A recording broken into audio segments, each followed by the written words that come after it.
Welcome everyone to Abu Dhabi and the stunning Forsan International Kart Circuit. The sun's out, the engines are fired up, and the future stars of motorsport are ready to roll here in the UAE. This track may look simple on paper, but do not be fooled. It's tight, it's technical, it's full of challenges. And this weekend, it plays host to the Champions of the Future Academy Program UAE. It is day 2 for the drivers here this weekend at the Forsan circuit. Yesterday was a busy day. Today will be the same. Year of opening 2010. Event record set by Marcus Shilkunis yesterday, that 54.536.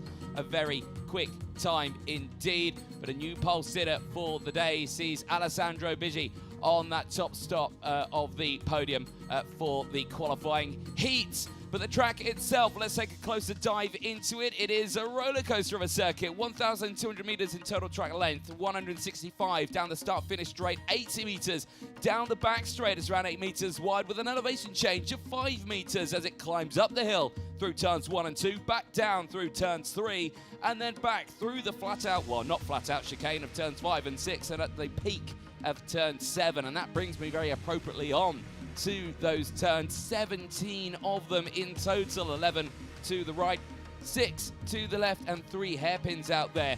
Each and every one of these turns is a challenge, some fast, some tight. Many of them provide ample overtaking opportunities. We see it in towards turns 1, 3, 4, 7, 8, 10, 12, 16, and 17 as well out there. We have seen some frantic racing yesterday in all 3 of those classes. Today, though, could be a new story for the drivers. One thing that won't change is the top speed, though. Drivers will be punching that down in towards turn number 10. They'll be reaching a staggering 110 kilometers an hour through there. It's the fast, sweeping right-hander of the banked corner. They can carry the momentum as they have an average speed of around 72 kilometers around the 1.2 kilometer long circuit. It is a fast track, but with the temperatures soaring already towards the 30 degrees, it is going to be a challenging day for the field of drivers. Yesterday, though, was a very busy day, and this video might tell you a little bit more about how it all planned out. The start of the day yesterday for the Champions of the Future Academy program saw timed qualifying, and for all 3 classes it was incredibly close and competitive. For the juniors, though, it was a very close one. Axel Nocom taking that pole position, and in those qualifying heats it was certainly a frenzy of action with drivers pushing forward in big moments. The finals, though, they came around very quickly for the fields, which saw great racing from Nathan Kappen despite a penalty in TQ. Found himself P1 at the end of the final. The same in the minis, frantic racing all the way to the end, but it would be Mason Hibbert who would find himself on the top spot of the podium. And then the seniors, it was the mighty domination from Marcus Shilkunis, undefeated yesterday as he put it on the top spot in that final. Today, though, is a new day with new pole sitters, and we'll have to wait and see what happens in the racing. Well, right now, here for the drivers, this is what it's all about. Day 2, the Champions of the Future Academy program. This is what it's all about. Yesterday was yesterday. Today, brand new day. We had a new TQ. We now go into new qualifying heats. This is where we'll find out who will be starting on pole position for those finals. However, one thing didn't change in the juniors from yesterday, and that was your pole sitter, Axel Nocom, there on your screen, primed and ready, back on P1 where he wants to be. Incredibly quick time, but this time he will have Nathan Kappen starting directly alongside him. Yesterday's post-quali penalty is now yesterday's. Today, he hasn't got that. It's on the front row. The pace was really quick. He was right with Axel Nocom. It's now going to be a true dogfight to the end for these 2 drivers, and we'll have to wait and see what happens. There he is, primed and ready on the front row of the grid. You can just see in the background there, Mitash Jain just priming himself, psyching himself up, ready for these races. Yes, yesterday he may have started on the front row of the grid, but he started on the outside row. This time, he's on the inside row, right behind the pole sitter. Maybe that could be just that little bit more beneficial for him. Engines fire up, drivers make their way out onto the circuit. Let's quickly take you through that full starting lineup. Who was on pole yesterday He's on pole again today. Axel Nocom alongside Nathan Cappin. Mitaz Jain and Leo Aina, who found himself on the podium yesterday, will be starting on the second row of the grid. Veer Chopra, who also found himself on the podium, starts alongside Harrison Stevens there as well. Aaron Mason and Aran Qureshi go from row number 4. They'll have Ali Kallenberg and Kalani Pratish on row number 5. Ilyana Ostojic will round out the 11-cart field on the 6th row of the grid. And as we were saying, temperatures already soaring. We started the day with about 26 degrees. We're at 28 currently. It's gone up just that fraction more. And we are expecting it to increase ever more to around about 32 degrees today. It is a warm, dry heat here. The dust and sand that had been laid down on the circuit overnight, of course, made slippery conditions for the drivers today. The juniors would have been the first session out there on that relatively green circuit. The rubber's still down there, though, which is good, which means we might see some relatively quicker pace in the racing today. But the main story, of course, is that front row here on this one. Axel Nocom did miss out on that final yesterday, did not stand on the podium despite the great run in the qualifying heats and, of course, qualifying, but not able to get it to work in the final today, though. Brand new day. Could we see that driver from the Philippines standing on either one of those top 3 spots later on today? We don't know. We'll have to wait and see, as once again, the brilliant work with the marshals out there. We could not go racing without the fabulous Orange Army here at any racetrack from around the world, and we do thank them from the bottom of our hearts. Here we go then, round the final corner. It's quick pace. Are we racing? The lights are out. We are racing. No time wasted here whatsoever from the juniors. They want to get going, and it's a good start once more for Axel Nocom. He's held on to the lead through turn number 1. It's a spin in the mid-pack there. One round. Is that... no, it's the number 10 machine. It's a disaster for Kalani Pratish, who's gone round on the crest there. Now, it is downhill. She is able to get one attempt to start that kart, and hopefully she gets that one going again, but that is an easier said than done task. Down through the hairpin, back through into the banking of turn number 9, and unfortunately she's out. That's disaster. She missed out in the first heat yesterday due to a fuel cap malfunction.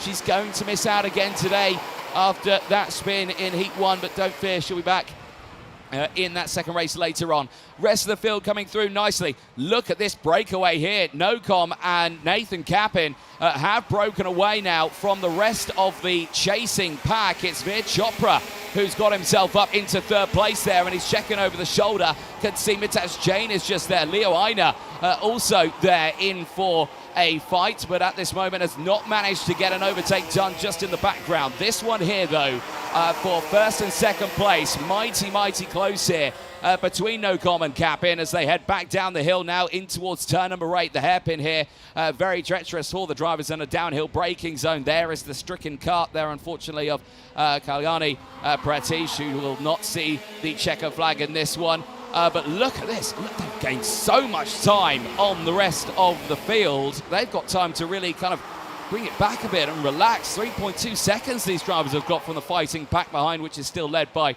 Veer Chopra. But we'll keep a close eye on that one. It's down the inside. That's a nice move from Nathan Cappin.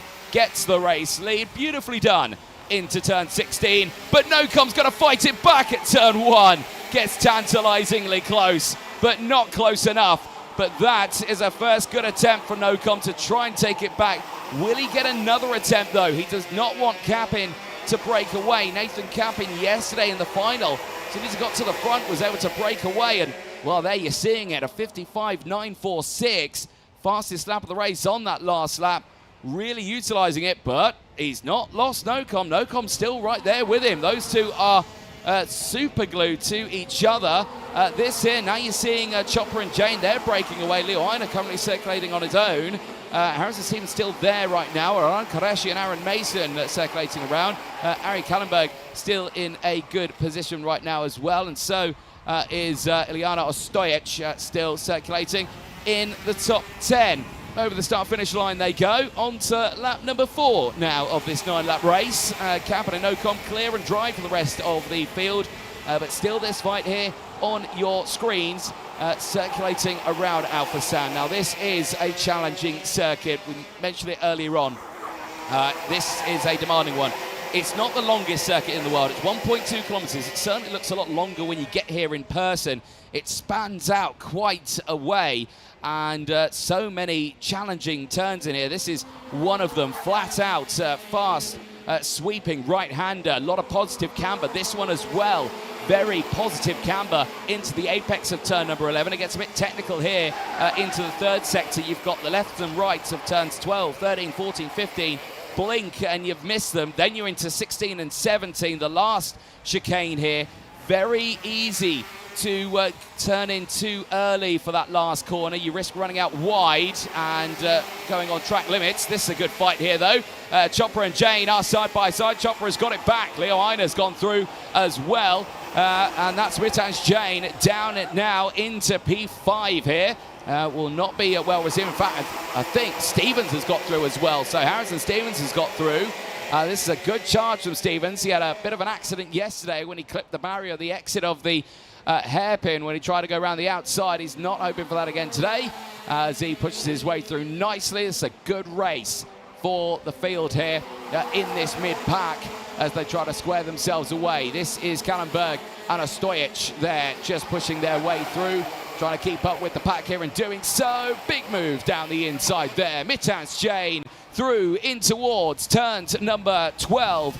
Gets that cart down the inside, just squeezes through past Harrison Stevens. This fight though at the front once again starting to heat up as we go on to lap number 6. Axel Nocom, despite losing that position, has not dropped off the back. Nathan Capin may have had the pace yesterday, but today will have to fight for this win if he wants it. In towards turn number 7, down the hill towards turn 8, looks to the inside. Axel Nocom takes back the lead, but did he run wide on the exit? They're wheel to wheel once again. This is for the race lead. The two of them absolutely side by side, but Nocom keeps his nose in and holds on to the lead. Capin back down to P2.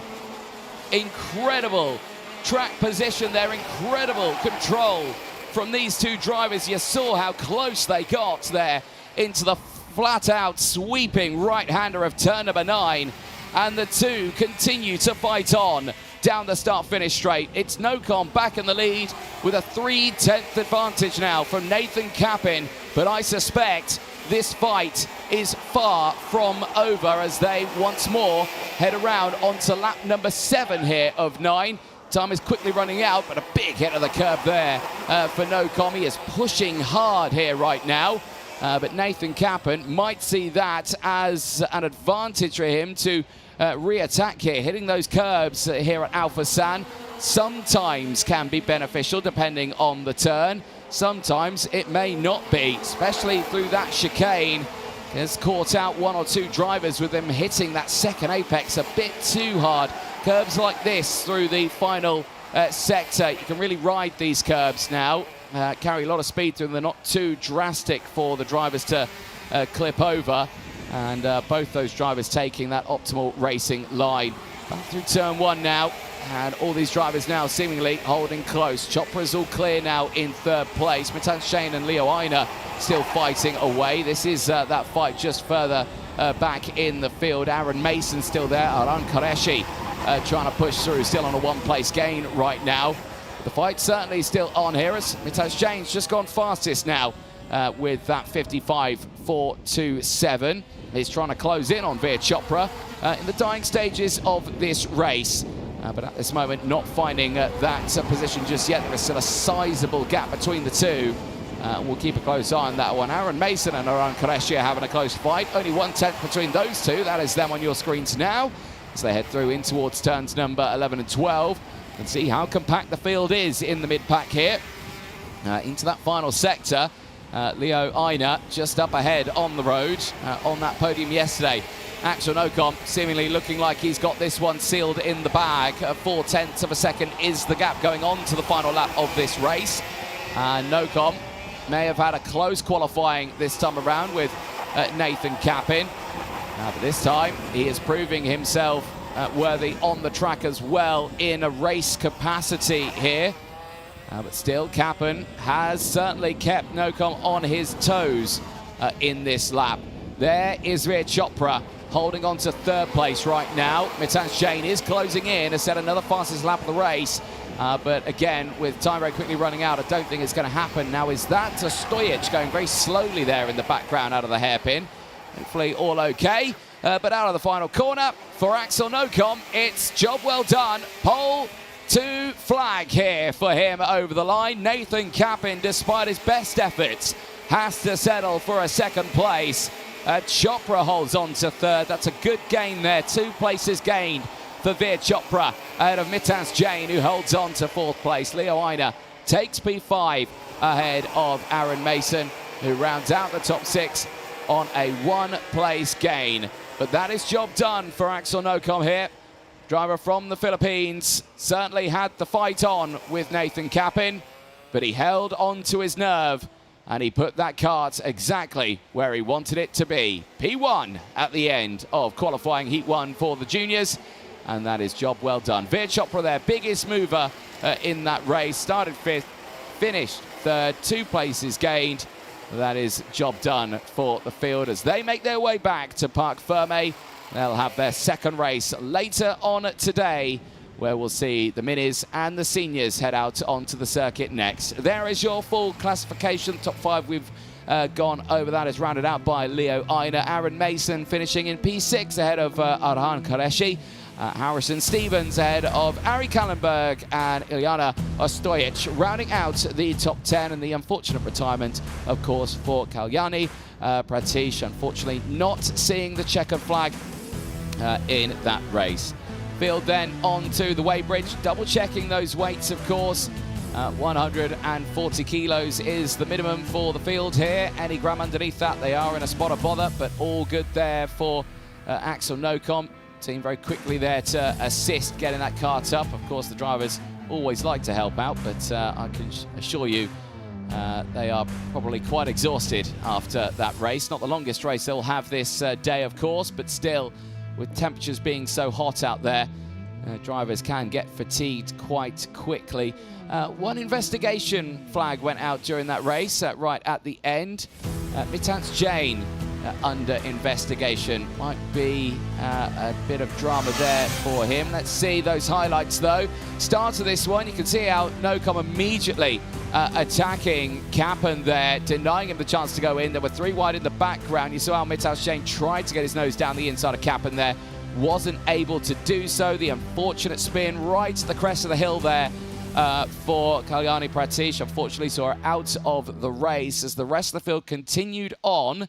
It was Veer Chopra who managed to get the quick and early overtake into 3rd place. This was the retirement, and unfortunately going no further for the number 10 machine. Lap number 2 saw the change for the lead. Nathan Kappen down the inside at turn about 16. This was a brave one from Axel Nocom. Looked to the inside there at turn 1. Tried to carry the momentum, just wasn't going to happen. This was Veer Chopra back to the inside, claiming that 3rd place back. Leo Aina able to get the move done as well. So did Harrison Stevens. Later, Stevens lost out to Mitans Jain with a move down the inside at turn number 12.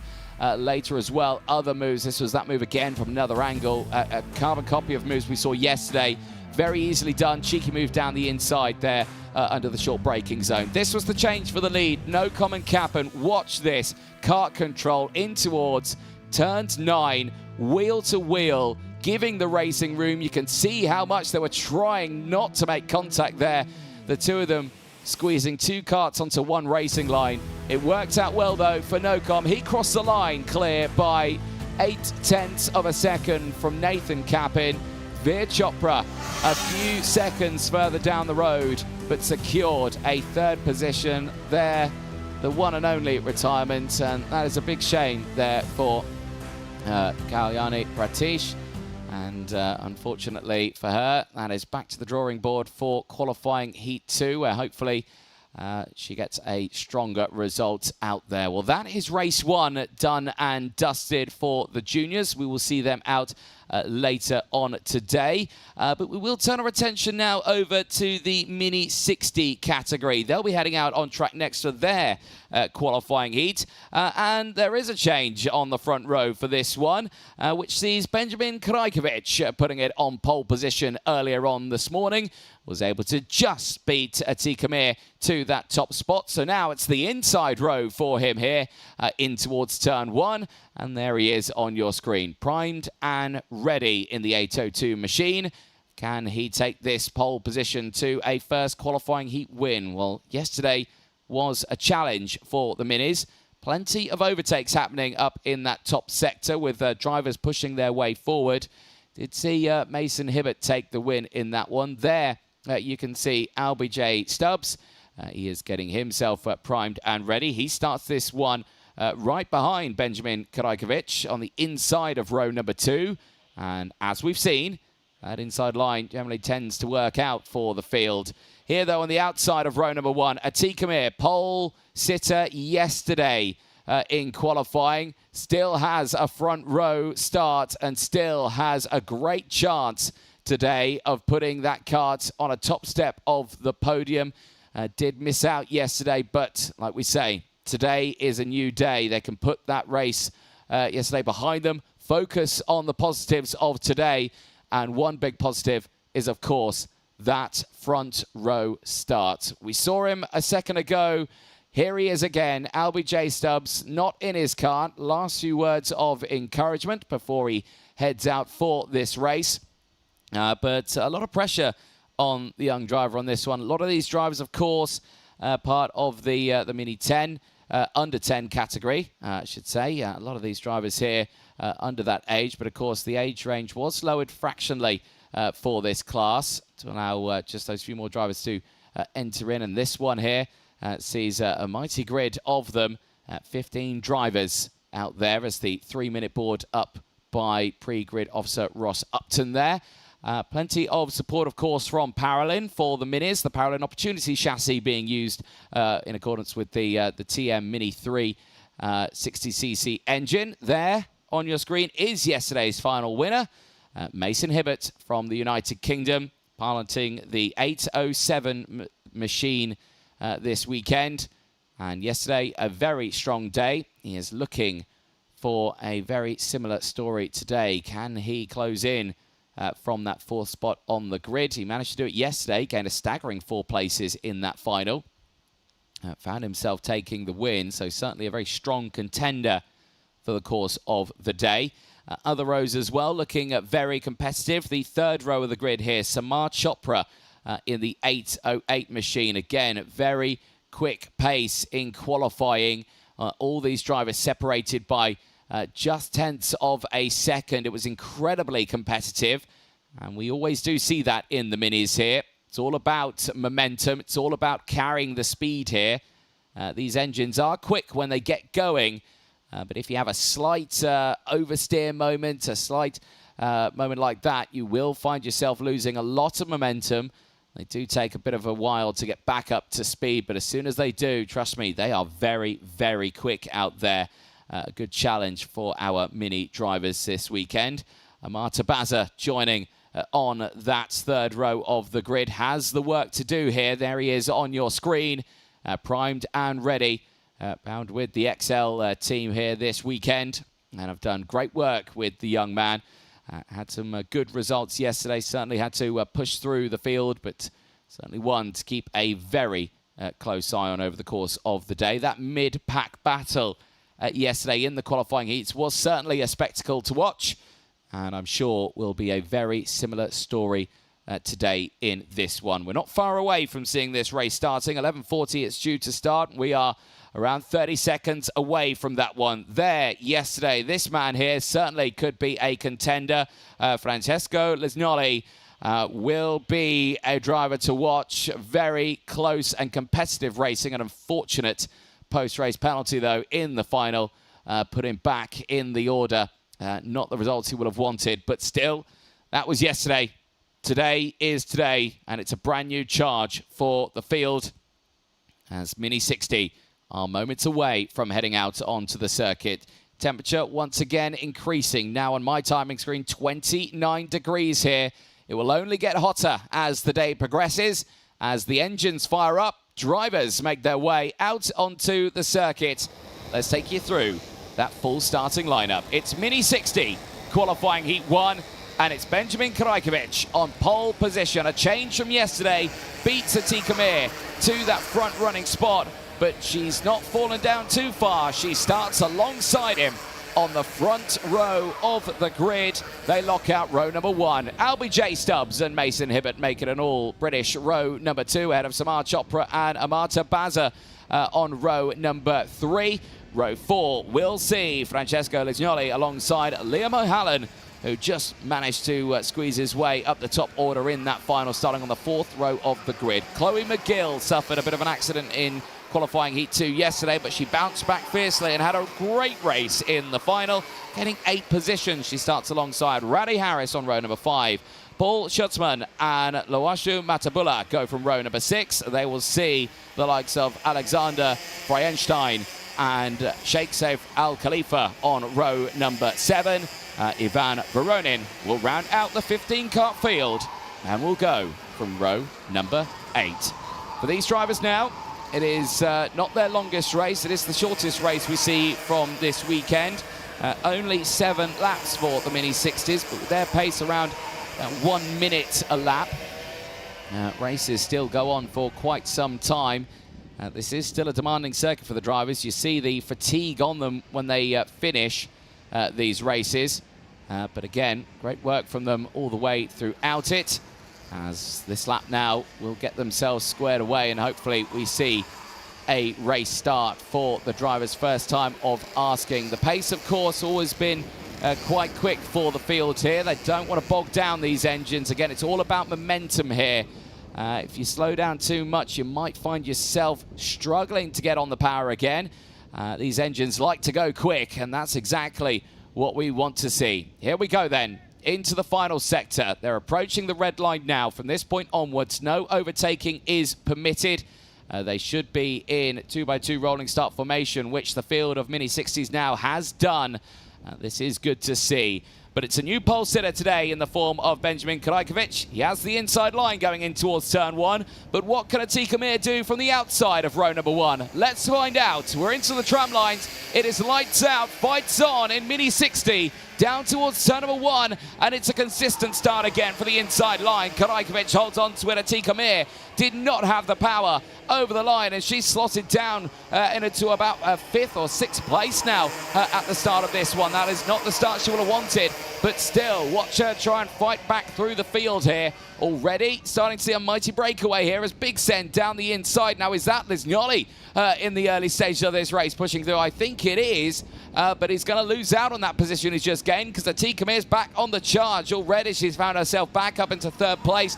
But look at the significant real estate that is between the 2 runners at the front here of Krajkovic, and I think it's LBJ Stubbs that is there in 2nd place. They have pushed themselves through and have opened up quite a significant gap already to the chasing pack behind. But will we see them fight at the front, or will we see them continue this trend and fight away from the rest of the field? Across the line they go. It's Krajkovic from Stubbs. Atika Mir in 3rd from Lisgnoli. Chopra holding on to P5. Looking to the inside there is Mason Hibbert on Samar Chopra, and I think has got the move done there in that mid-pack. But as quickly as they claim an overtake, they quickly lose time to those front runners ahead. Current gap's around 1.6 seconds between Atika Mir and LBJ Stubbs just ahead. But Mason Hibbert now, who was locked on to the rear bumper of Atika Mir, starting to break away from that chasing pack. We're going to have a 2x2 fight here. Who is going to be the faster out of the 2? Well, at the moment, it is P1 and P2. Krajkovic and Stubbs currently looking just that little bit more settled at the front. Looks like Schutzman's going for the move there on Lisgnoli. That's just behind for about P5. Schutzman's having a really good race on this one. He's gained 5 places. Has he made it 6 places now? Is he there in the top 5? I think he might be across the line, as unfortunately tumbling down the order is Samar Chopra. A spin out of the final corner. has unfortunately put him right to the back of the grid, and that is a big shame there for the representative of the United Arab Emirates. And eyes on this fight at the front. Well, Mason Hibbert now leading the duo behind. Has got that move done on Atika Mir and has set the fastest lap of the race. Now are we going to see the pace start to come down? It's still holding at about 1.6 seconds, but the pace now looking quicker from the two drivers behind now. This could spell a little bit of a challenge for Krajkovic and Stubbs. Is this that moment? It is. Samar Chopra, I think, just getting on that power a little bit too soon. Maybe a little bit of contact there with the driver just ahead. Just loosened that front end and unfortunately sent it round. And that is a very unusual one there. That was the confirmed move from Lisgnoli and Schutzman, who are continuing to fight here for 5th place. There's a nice little scrap they're having. Right, update on the gap. 1.6 seconds still is that gap. They've not closed it in just yet. Stubbs keeping that pace up with Krajkovic. We are on lap 4 of 7 here. We are nearing the tail end of the race. There is the Hibbert and Atika Mir duo right now, trying to close in on the two ahead. It's just not happening for them right now. Lesgnoli's leading that second or third big group of karts. Schutzman's still there. O'Halloran's just got past McGill here. Both of them still up 1 place. They're 7th and 8th right now. Tabaza on a downward trajectory here, unfortunately. It's dropped down 3 places, but is still inside that top 10. It's comfortable there in 9th place right now, but I can imagine we'll want to close in on the drivers up ahead. Still here at the front. No change between Krajkovic and LBJ Stubbs. They stay in a formation. Stubbs actually here holding off a little bit from Krajkovic. And oh dear, drama striking in the background, and that is Lisgnoli. Francesco Lisgnoli out of the race. Tumbles down to 15th place. Samar Chopra goes through. He cannot get that one restarted. How on earth did that happen? Now, he was fighting at that moment with Schutzman. You can see the marshals communicating something, I'm sure, to the officials here. And what on earth happened there to the man who certainly had a strong day yesterday, but did get caught out in the final. We'll have to wait and see on that one. Here, though, the fighting at the front still rages on. Hibbert and Mir fractionally faster on that previous lap, but this time around it's not worked out for them. The Stubbs and Krajkovic fight once more, continuing to try and push away. No charge for them. Great work there from the marshals. Track already clear from that incident as Stubbs goes fastest again. Surely Stubbs here is going to want to go for the move. Time is running out. We are lap 6 of 7. Last lap board will be out to the drivers this time. And usually that's where we start to see the fireworks unfold. A gap of such as 1.7 seconds in the blink of an eye can drop down to nothing. And we did see that yesterday in those finals in the Mini 60. It was a constant battle at the sharp end. Stubbs, though, in this final sector, seemingly just that gap opens up a little bit here to about 1/10.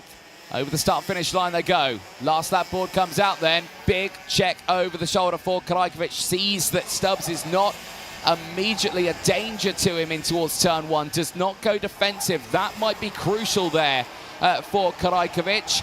If he had gone defensive straight away, he might have really had to fight for the entirety of this lap. If he keeps a consistent racing line, doesn't stress too much, he might not need to worry about Stubbs at all. Big check over the shoulder again, confirms it. Doesn't go tight into the hairpin at turn number 8. Again, this is a good controlled drive for Krajkovic. However, for third place, Atika Mir has got that move done on Mason Hibbert. That's changed around on this final lap. Hibbert might want to fight that one back, but here at the front, it's not happened for LBJ Stubbs. Now Schutzman's had drama. He's tumbled down to 10th place. But here out of the final corner, it's Benjamin Krajkovic on top in Mini 60. Heat 1. He does it across the line from LBJ Stubbs. Atika Mir will take third ahead of Mason Hibbert. Liam O'Halloran finishes in P5 ahead of the likes of Amata Baza, who finishes in P6. Chloe McGill takes seventh ahead of Lawashu Matabula, who finishes in eighth place. A four-place gain out there. One of the biggest movers joined with Ivans Voronin. He takes a four-place gain as well to finish in P11. But drama striking there for two drivers. Samar Chopra, that spin at turn 16 and 17. Francesco Lisgnoli, the only retirement from that race. And he was fighting up in that sharp end with the likes of Paul Schutzman, who still had a two-place gain but rounded out the top 9 there. Everyone else having a pretty solid and controlled drive all the way throughout that field as Mini 60 makes their way back into Parc Ferme. There is confirmation. Lawashu Matabula, fastest driver and promoted driver out on circuit with those 4 places gained. But still a controlled drive which sees Krajkovic leading the intermediate classifications at the end of that one. Here's your full results. Krajkovic on that top spot ahead of Stubbs. Atika Mir from Mason Hibbert. Liam O'Halloran from Amata Baza. Chloe McGill from Lawashu Matabula. Paul Schutzman from Raddy Harris. Ivans Voronin from Alexander Freienstein, who rounds out that top 12.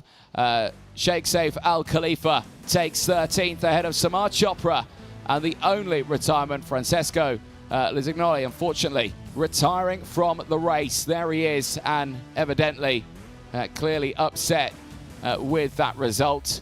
But not so fair, of course. One more race to go before that final. He'll have another attempt of trying to get some points on the board to help him out get a good position in that final.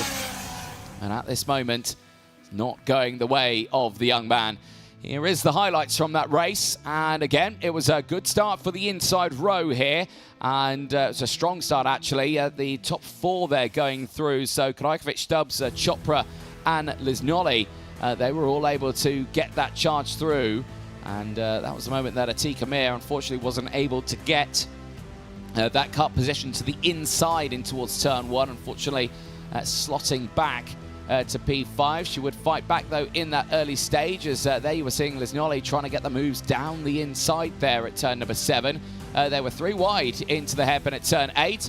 That was the moment that Atika Mir got that move back, and that is just being the right place at the right time. Great track positioning, but the fight was on, though, still. That was down the inside. Mason Hibbert going for the moves. The up and unders happening for the field. It would later close in to Atika Mir. Would get up into 3rd place as well, but would unfortunately drop back down to 4th at the end. That was the unfortunate spin for Samar Chopra. Quite an unusual one there, maybe on the brakes in towards turn 17, a cause of that one. But just seemingly on the exit, the car unsettled there and couldn't quite get the cart closed in. There was the moment for Francesco Lisgnoli.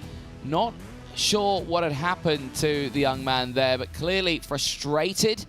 He was fighting in that mid-pack with around Paul Schutzman. No investigation flags out, though, to the field, so maybe just a localized spin. Checker flag went out, and it went to Benjamin Krajkovic. That is job done for Heat 1. And that is the first race of the weekend done for the Minis. We are going to take a short ad break, though. Do not go anywhere. We'll be back with the seniors. They are coming up next.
Racing Spirit was born out of the need to create a clothing line that could embody the passion and the experience that OMP gathered and cultivated working alongside the most successful racing teams of the last 50 years. Racing Spirit garments are made by enthusiasts, for enthusiasts. They can be worn every day, in leisure time, but especially on race venues.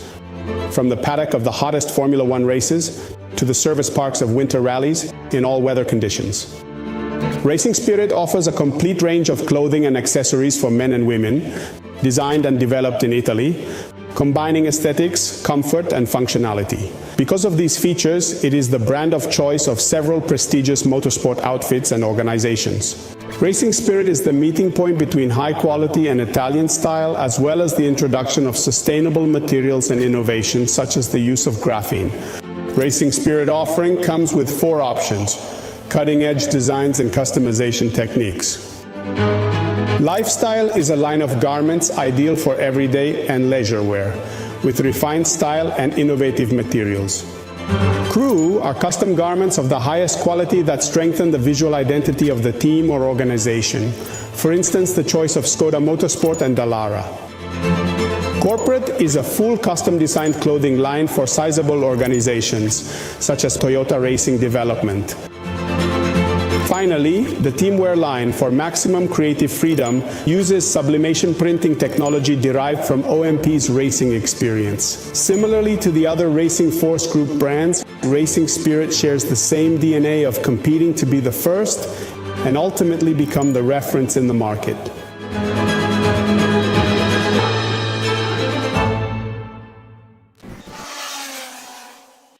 Welcome back, ladies and gentlemen, to live coverage of the Champions of the Future Academy Program UAE here at the fabulous Forsan facility in the United Arab Emirates. We are, well, powering through these morning qualifying heats with the last one ahead to about to head out onto the circuit.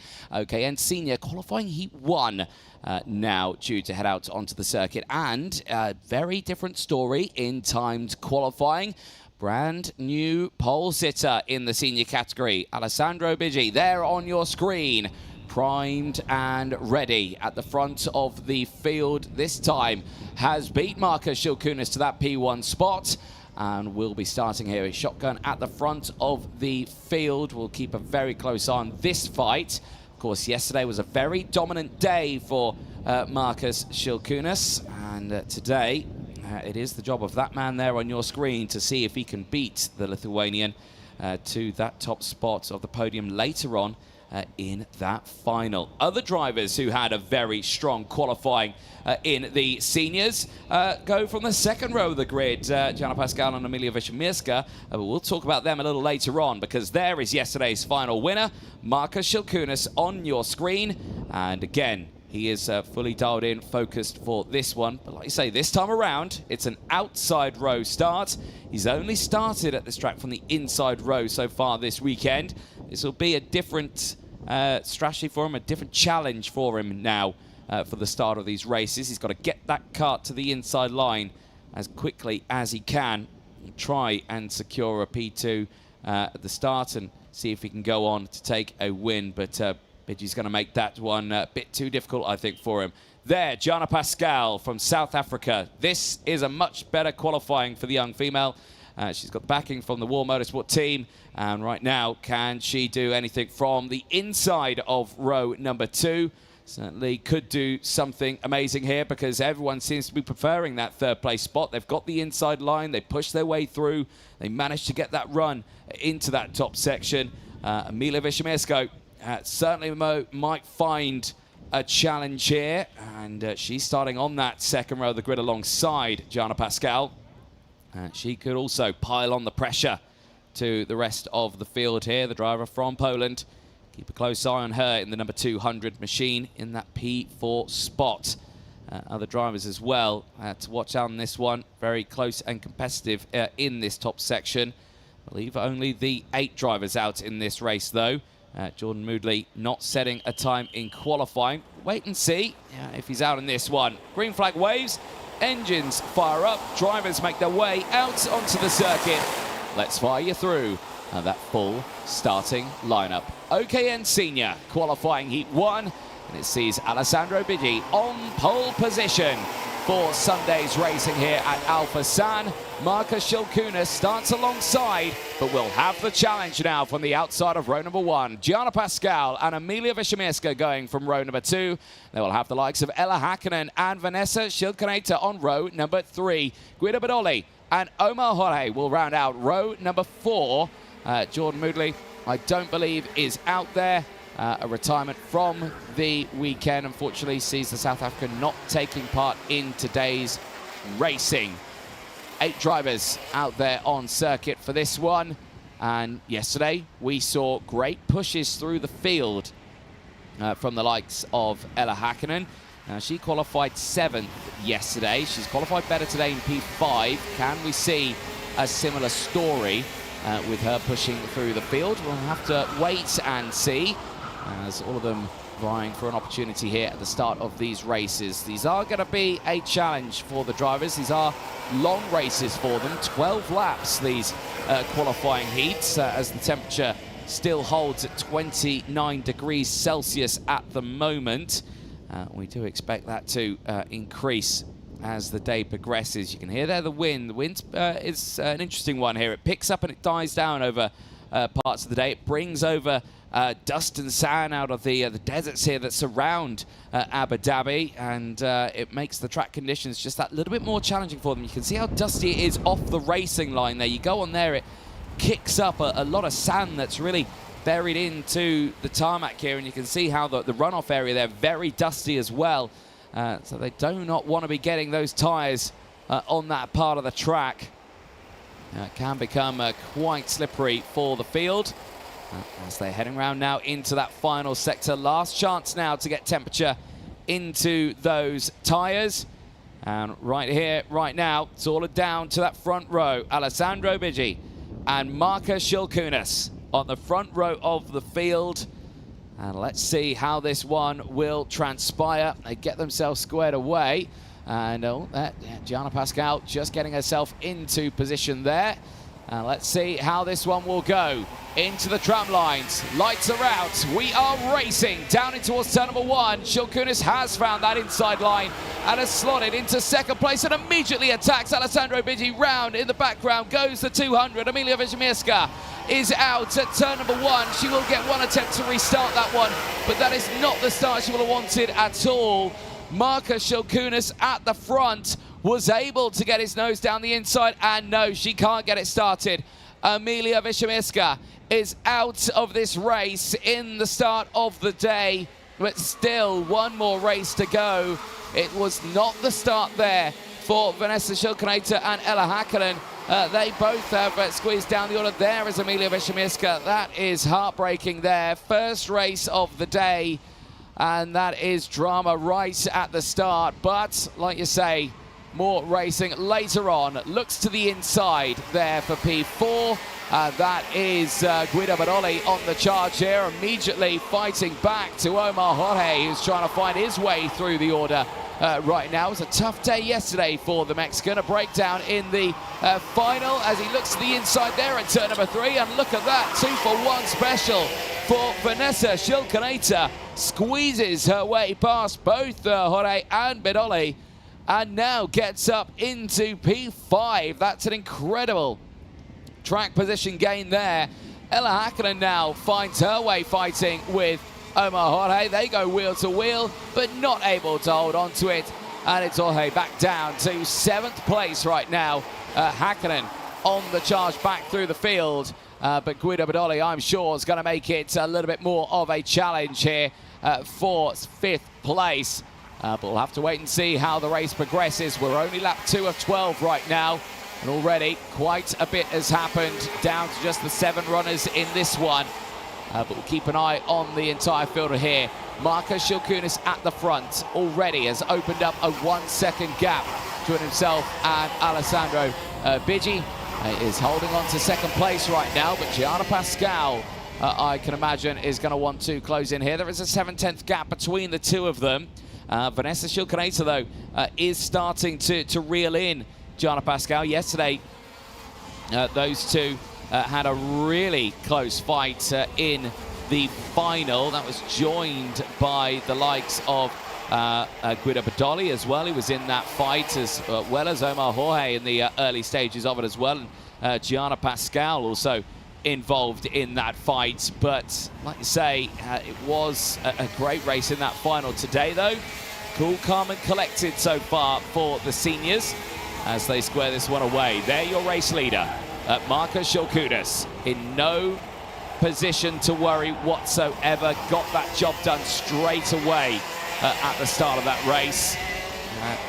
Just remember it, that cheeky move to the inside over the crest was just able to carry the momentum there through the turns. And that move down the inside, just securing that spot. This is closing in a little bit here now. Alessandro Biggi may be there in second place, but I think Pascal and Shilkunas are starting to just ever so slightly close that gap. Now, Shilkunas has gone purple in sector number 2. Guido Badoli's gone purple in sector 1 on this lap. So, we are seeing the pace behind here being a little bit faster than the front. Let's see what happens over the line. You can see, yeah, the gaps are sneaking down here between the drivers for second, third and fourth. Marcus Shilkunas continuing to open the gap at the front. Now 1.7 seconds here at the front of the field. There is confirmation. Vanessa Shilkunas, fastest driver out there. 55.154. Gianna Pascal is going to have to defend this third place here right now because that gap has disappeared to nothing here. And as soon as they start fighting, I guarantee you these drivers behind will close in on this fight. Guido Badoli and Ella Häkkinen there in 5th and 6th place. Omar Jorge still rounding out the field there in 7th place. Still trying to keep with the field here on this fight. Pascal in 3rd, Vanessa Shilkunas, P4. This is the fight we want to see. They had a great fight yesterday. Today, we're going to see another one. This is them just behind that fight now. Badoli and Häkkinen still pushing through. Back to the 3rd place fight here on your screen. No change just yet as Marcus Shilkunas retakes that fastest lap of the race. And it's incredible pace, 55.052. Significantly faster than the drivers behind, and the gap's opened up now to over 2 full seconds here. But still, Pascal holds on to 3rd place. Right now, we'll keep our close eyes on this fight as we're at the halfway point of this race. We have seen moves into this final sector, most commonly in towards turn number 16. Could we see another one here? We are indeed down the inside. That's a big look for Vanessa Shilkunas there. But it's too late on the brakes. She checks down at the kart to see, is it okay? It looks okay from our point of view, but all the work she did there to close that gap has now opened up once more, and Gianna Pascal will hold on to 3rd for a moment longer in this race. Lap 7 is the lap we're on. We are getting into that halfway point of it. We are getting into the nitty-gritty here. The fight behind is still on right now. Ella Häkkinen has not dropped off the back of Guido Badoli.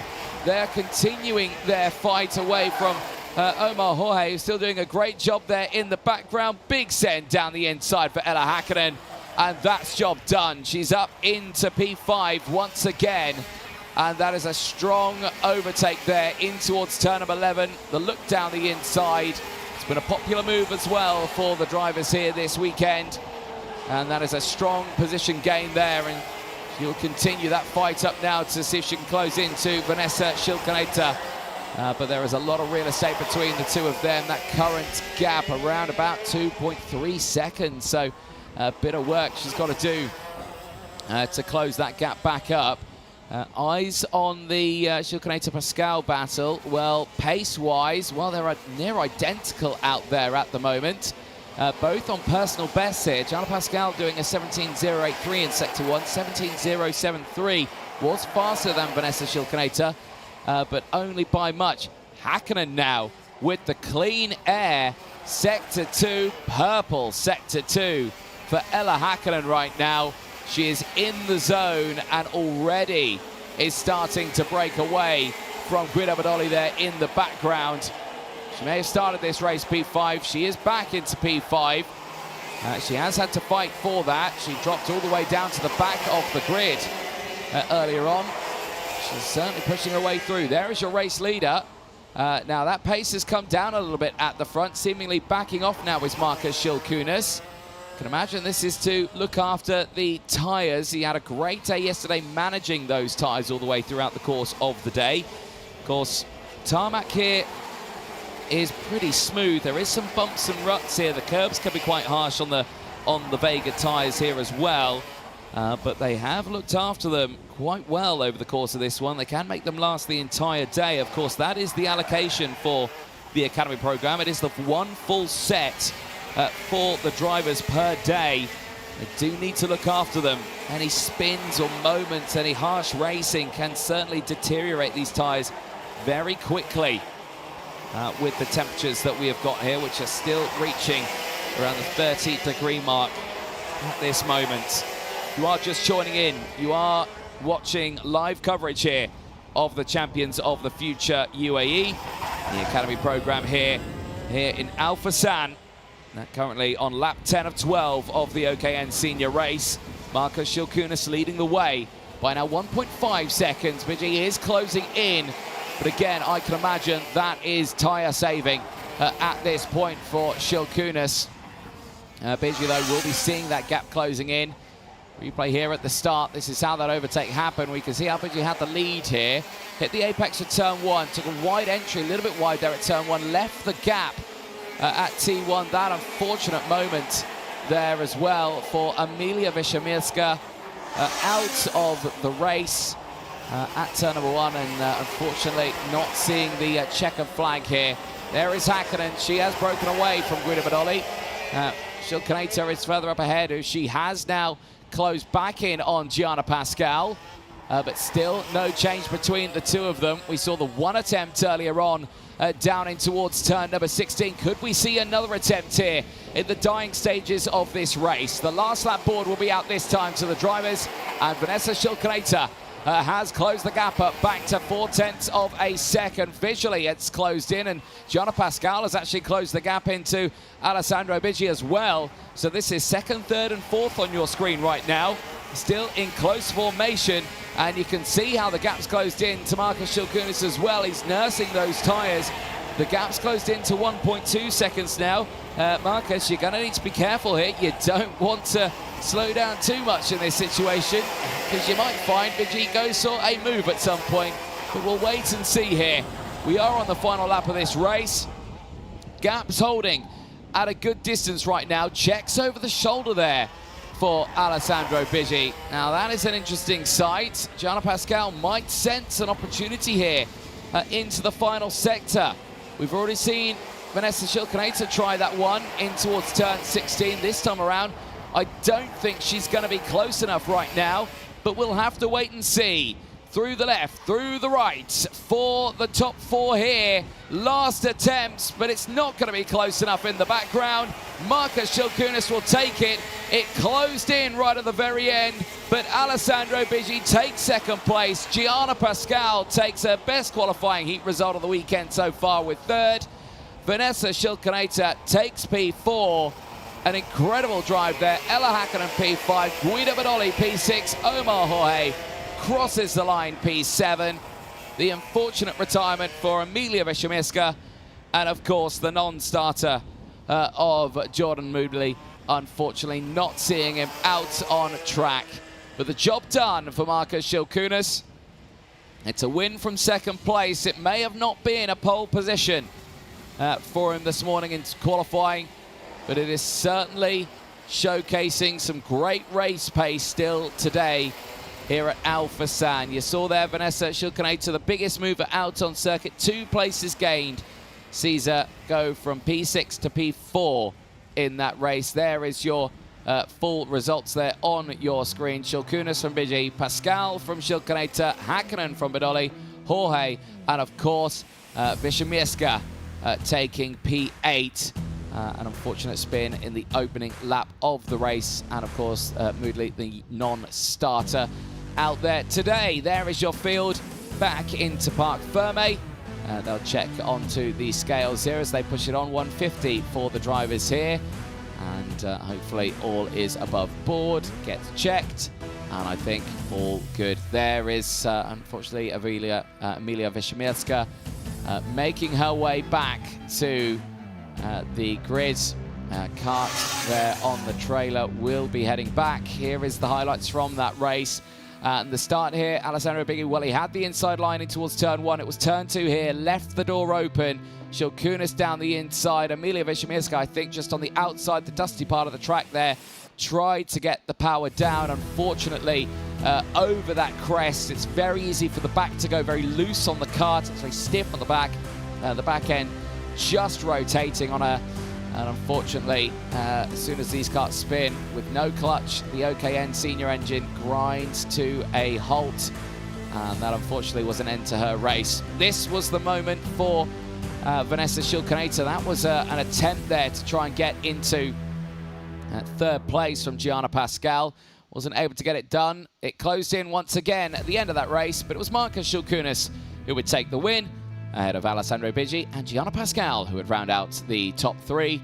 A close fight still for the last 2 spots in the top 3.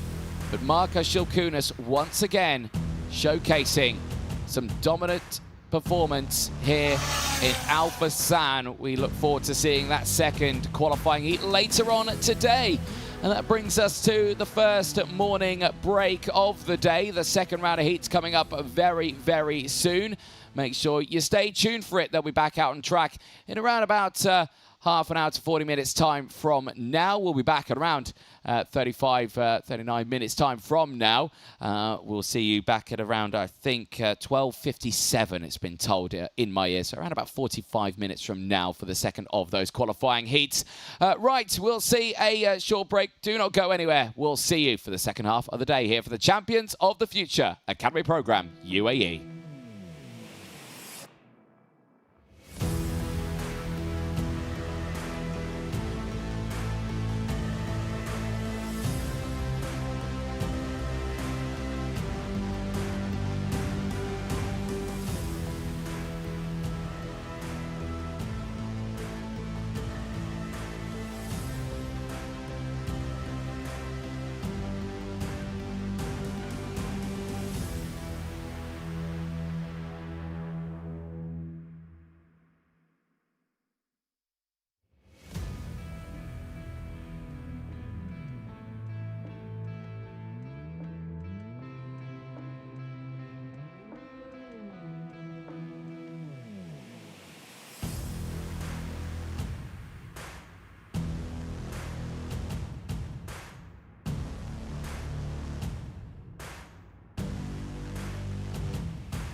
Well, the first part of day 2 is done and dusted. The morning heats for junior, mini and senior all complete after a short break. The drivers are fully dialed in and focused, ready for the second part of day 2, which will see them out once more for their qualifying heats. The grid order does remain the same from time qualifying this morning, and it is the OKN juniors for their qualifying heat 2 back out on the track.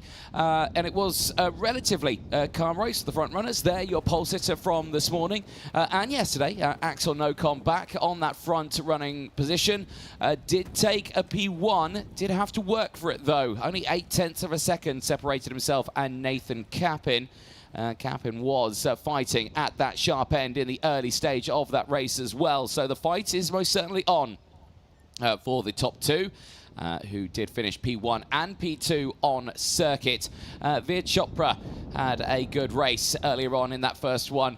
2 positions gained, came from P5 and finished that race in 3rd place. Just about 5.7 seconds, though, off the top 2. So quite a significant gap. There is Nathan Cappin, primed and ready. He's suited and booted, ready to rock and roll for this race, and like you say, had a good start to that race earlier on, but looking to see if he can capitalize on that one in race 2. Wind has picked up a little bit here at the Alforsan circuit. That will make for, I think, a bit of a tailwind down the start-finish straight for the drivers.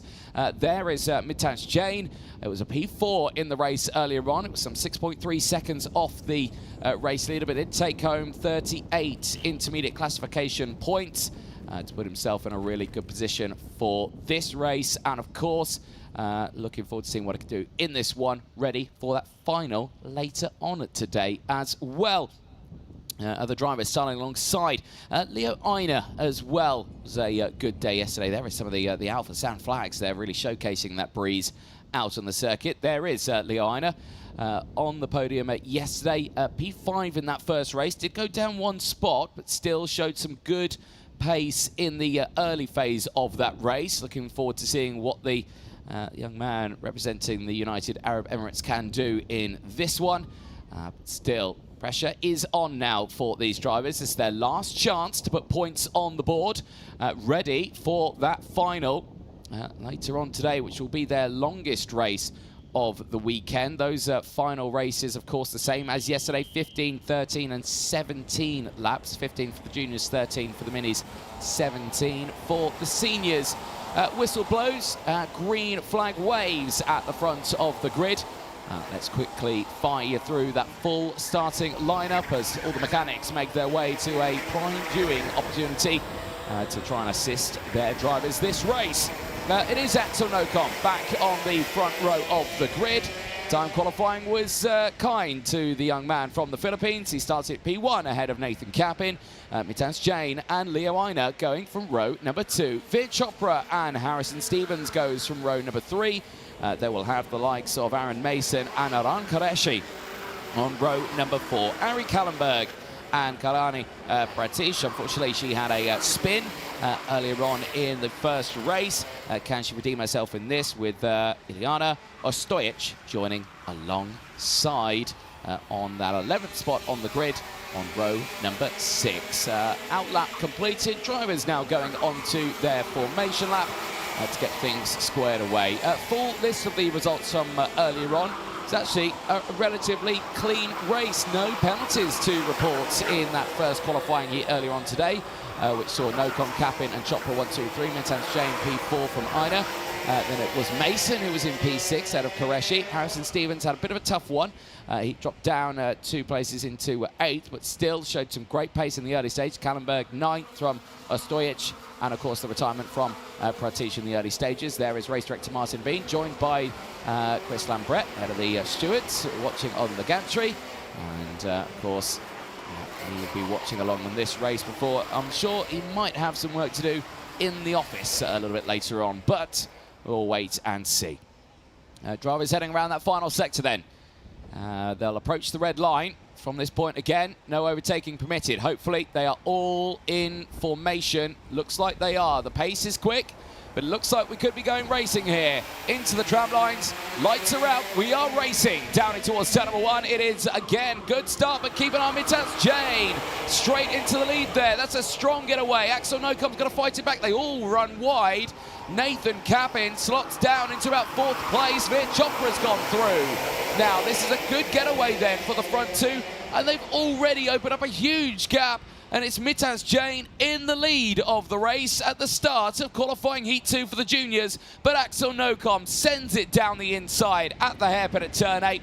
Retakes the lead away as the two in front now will try to go to work and try and open up that gap from the rest of the field, which is already an astonishing, it looks like about 2-second gap that they've got already. Back down the inside, is that Leo Aina trying to go for 3rd place? I think it was, as they enter into that 3rd and final sector on this opening lap.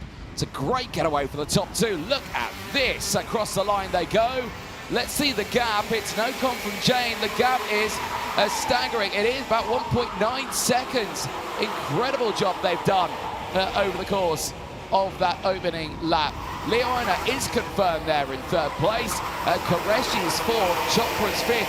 Nathan Cappin this time around did not get the start he will have wanted. He's tumbled down to 6th place now in this one. Hopefully he can get this one squared away. But still, that's going to be a lot of real estate he's going to close up to there. There is 3rd place, Leoina, broken away from Qureshi and Chopra, who are still fighting away at this moment. This is that lead fight still unfolding on your screen. But at this moment, everyone now simmered down after those first couple of opening laps.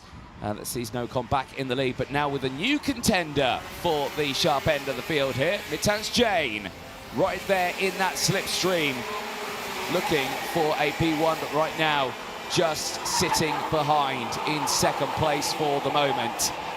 Keep an eye on that 2nd group clutch just behind. Still confirmation that Leoina has managed to open up that gap as Nocom sets the fastest lap of the race.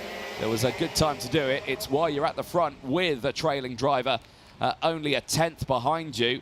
It's a quick time there as well, 56.346. So looking very competitive in this stage of the race, but we keep a close eye on it because, well, as you see from these pictures, well, despite him setting the fastest lap of the race, he's still got the competition. Now, looks like Veer Chopra has closed back in on Leo Aina here. So Leo Aina may have got up into 3rd place, but I don't think is going to be smooth sailing for the remainder of this race. You can see how Chopra is closed in there in the background. Looking very, very competitive right now. Everyone's still relatively close out here for the rest of the field. Let's have a look at that one. Of course, Jane there up 1 place. Leo Aina also up 1. Veer Chopra up 1. Nathan Cappin, we talked about circulating, as back down the inside. Change for the lead. Mitaz Jane back to P1. The fight is on now for Axel Nocom. He's already had to overtake him once in this race. Can he do it a 2nd time? Well, let's find out. In towards that final sector, already a 2/10 lead for Mitaz Jane, but Nocom's going to dig deep on this one. He knew how to fight the likes of Nathan Cappin earlier on, but this is the first time these two have really gone wheel to wheel over the course of the day. And right now, Mitaz Jane looking very comfortable in this stage. Just behind, Cappin's closed back in on the two in front. Here comes Leo Aina trying to fight back on Veer Chopra, who did get that move done in the background. So Chopra's got back up into 3rd place. Aina trying to take it back. Anything they do will be under the watchful eye of Nathan Cappin, who has held on to P5. Qureshi's still there as well. He's trying to get involved in that fight. He is only a couple of tenths behind it. No looks down the inside there towards turn number 8. They stay line astern for the moment right now.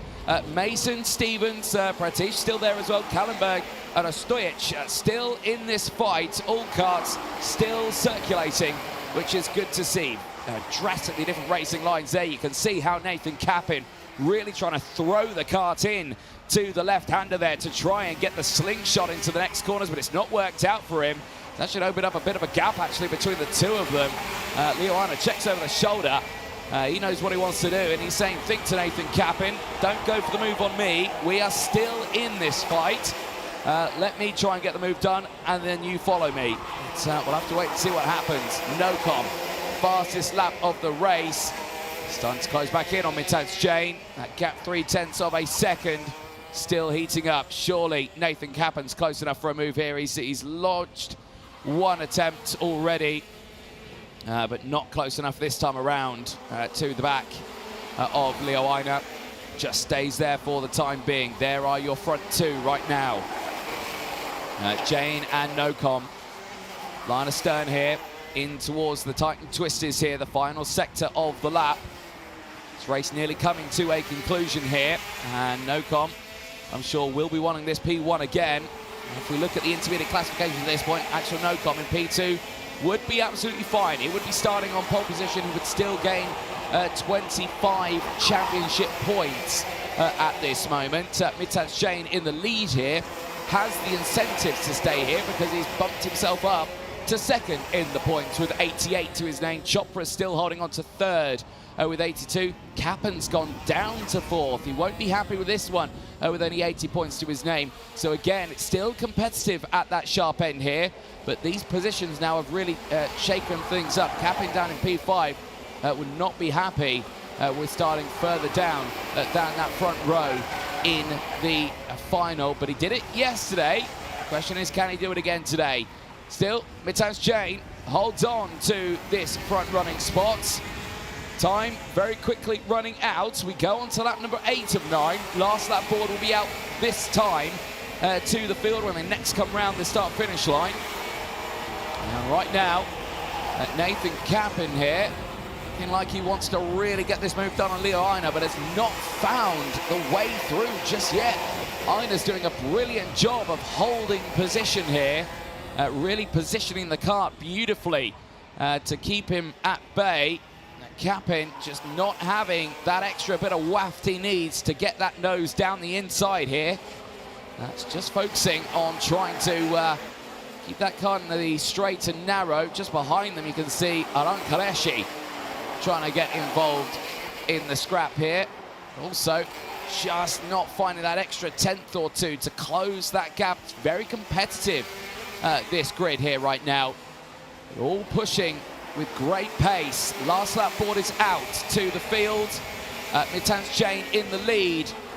Just set the fastest lap of the race. 2 laps in a row now on the charge here. He's pulled the pin, has Mitans Jain. And that lead now extending to 0.4 of a second. No-com, I think, doesn't need to worry about this. He can settle for second place. He knows he's got pole here in P2. And that's all I think he cares about right now. He'll still come away with the maximum championship points. The only thing, he just won't see that checker flag first. But you've got to think about the bigger picture on this one. You don't need to worry about a last lap lunge if you don't need to do it. Into the final sector, Mitans Jain has done enough here. It's a new race winner in the form of the UAE driver. Mitans Jain takes the win ahead of Axel No-com. Veer Chopra will secure third. Leo Aina holds on to fourth from Nathan Cappen. Qureshi takes P6 on a 2-place gain. It's a strong charge through the field, but there, Mitans Jain wins from third place on track. That is a strong drive there for the young man who, on that last lap as well, set the fastest lap of the race. 55.198, found the pace he needed in that last stage. Did he find a bit too much? Remember, these tyres have got to last all the way through that final as well. But that is a very strong start to the second half of the qualifying heats, which puts Mitans Jain now back on a front row start for the final. And that will be well received, I am sure. In towards Parc Ferme. Your race winner comes. Mitans Jain will grind to a halt, and of course this will get checked over. They'll make sure all the kart's in good form, which I'm sure of course it will be. They'll quickly check those nose cones, make sure that's all cleared and good, which at this moment looks absolutely fine for our top 3 onto the weighbridge. And that is a job well done for Mitans Jain. And it's 2 different race winners now for the OKN Junior class. And that puts him now on the front row of the field. And great positioning there for that final. We look forward to seeing what he can do. Well, for the rest of the field now, it's a slow run now before their next race. That'll be a lot later on today, of course, for their finals. They'll be starting much later on as the Mini 60s will be priming themselves ready to go out on track next. But the attention still high there for the field. There's your full results. Mitans Jane taking the win ahead of Axel Nocom, Chopra from Leo Aina, Nathan Kappin from Aran Kareshi, and Harrison Stevens, Aaron Mason from Ari Kallenberg, Kalani Pratish, and Ilyana Ostojic rounding out the field. All karts started the race, all karts finish the race, which is a good thing to see. Well, Mini 60 will be heading out on the track very, very shortly. Before that, though, let's have a look at some of the highlights from that race. Drivers into the tram lines, and good start for the second row here. Watch this straight away. Nocom trying to take the wider outside line. Had Mitans Jane send it down the inside. He was able to hold it through that first part of the lap. Nocom did fight back, though. Retook that spot in the early stages. There you saw the reason why Kappin went down the order. He had 2 karts down his inside there in towards the likes of turn number 4. Very tricky turn is turn 4. Uphill crest on that one. It's kind of blind over the crest, so you can't quite see the exit. Same as turn number 2 here. Very challenging part of the lap. But here, Kappin certainly fighting through. Mitans Jane had to fight back as well, though. This was the move in towards turn number 7. Over the hairpin and down the hill. Got it done. This was Leo Aina as well, fighting back from Veer Chopra, who managed to get up into 3rd place. Checker flag went out. Pretty calm race at the end of that one for the top runners. Mitans Jane taking the win and joining the winners in the junior circle this weekend. Well, as the racing action just grinds to a halt for the moment, the action here at the Forsan Resort certainly doesn't die down. Plenty of things to do here, as there you can see in the background. The wakeboarding still going strong over the course of this one. And I do believe some of our staff here last night did do some wakeboarding, and I have got video evidence on a mobile phone of them falling in the water. It's quite hilarious. Right, but the Mini 60 category, that will be heading out onto the track next, which you'll see again. A very strong performance from the field earlier on in that first qualifying heat, which did see a competitive run from the drivers, but it was Benjamin Krajkovic who did take the win. Only just, though, 0.074 across the line from Albie J. Stubbs, who found himself on that top spot. But there was your winner from earlier on, Benjamin Krajkovic. Can he do it again? The pole sitter from qualifying today. Change of that one, managing to beat Atika Mir, but she still starts alongside on this one, and she still had a very good result earlier on, a P3, some 3.2 seconds down from the race leader at the end, but a very controlled drive still nonetheless. Everyone else primed and ready for the fight. There is Atika Mir. She is ready for this fight right now. And, of course, the challenge that she's got today from what she didn't have yesterday is, of course, starting on that outside line.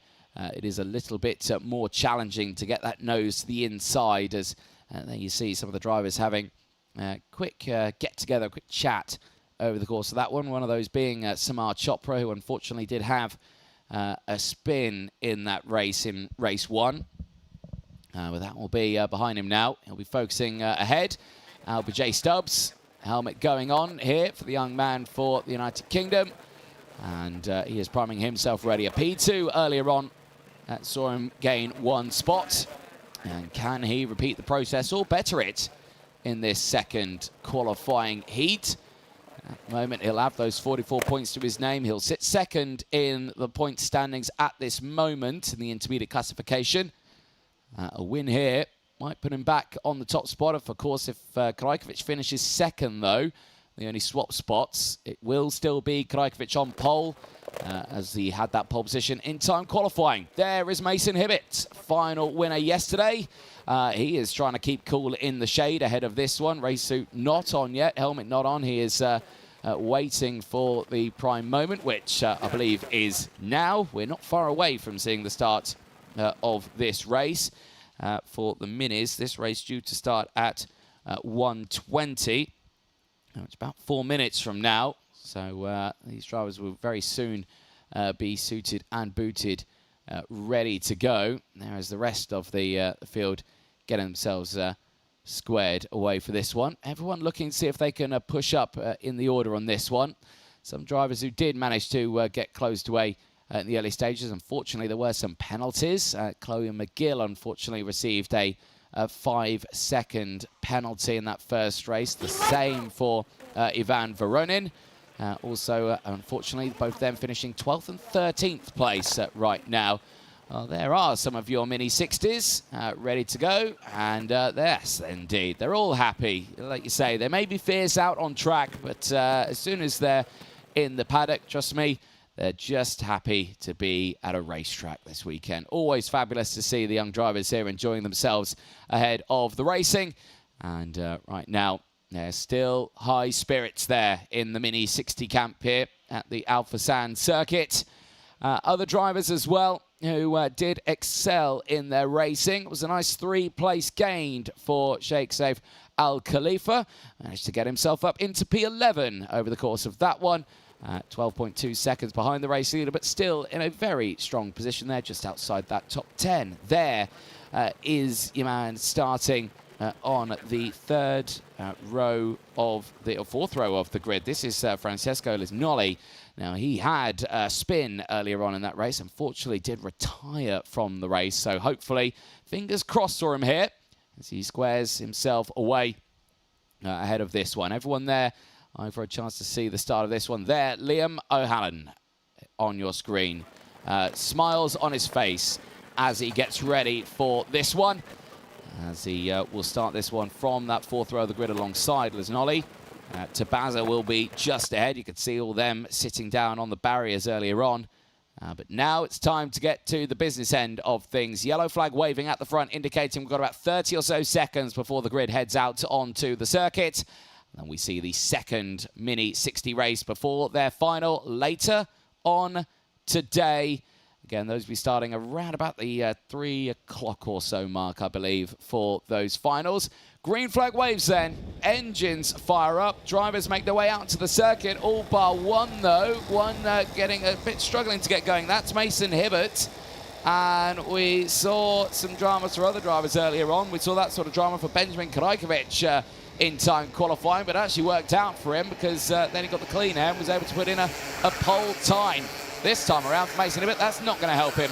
But let's take you through the full starting lineup. Benjamin Krajkovic and Atika Mir on row number 1. Albert J. Stubbs and Mason Hibbett go from row number 2. Samar Chopra and Amar Tabaza round out row number 3. Row 4 sees Francesco Lisnoli and Liam O'Halloran on that fourth row of the grid. They lock out the top 8. Chloe McGill and Rado Harris go from row number 5. Paul Schutzmann and Lawashu Matabula go from row number 6. They'll have Alexander Freienstein and Sheikh Saif Al Khalifa on row number 7. Ivan Voronin will round out the 15-car grid. He will go from the 8th row of the grid here as the field gets themselves ready for the racing. It was a nervous moment here for the Mini 60s. They are the youngest drivers, but trust me, they are the fiercest bunch out there. And they are certainly not afraid to get their nose down the inside, giving any opportunity for a move here. The Al Forsan circuit certainly has delivered some fantastic racing for us over the last couple of years for the Champions of the Future Academy program. So many international winners here at this superb venue, and certainly a technical challenge for the field of 15 in the Mini 60 class. Outlap completed, drivers on their formation lap. Their last chance to get the points on the board, ready for that all-important final later on today. The Mini 60 now, 7 laps is ahead of them. It is Benjamin Karajkovic who leads the intermediate classification with 50 points to his name. LBJ Stubbs has the 44. Atiq Amir has 41. A change of position of this could certainly shake up that order, but we will have to wait and see what happens.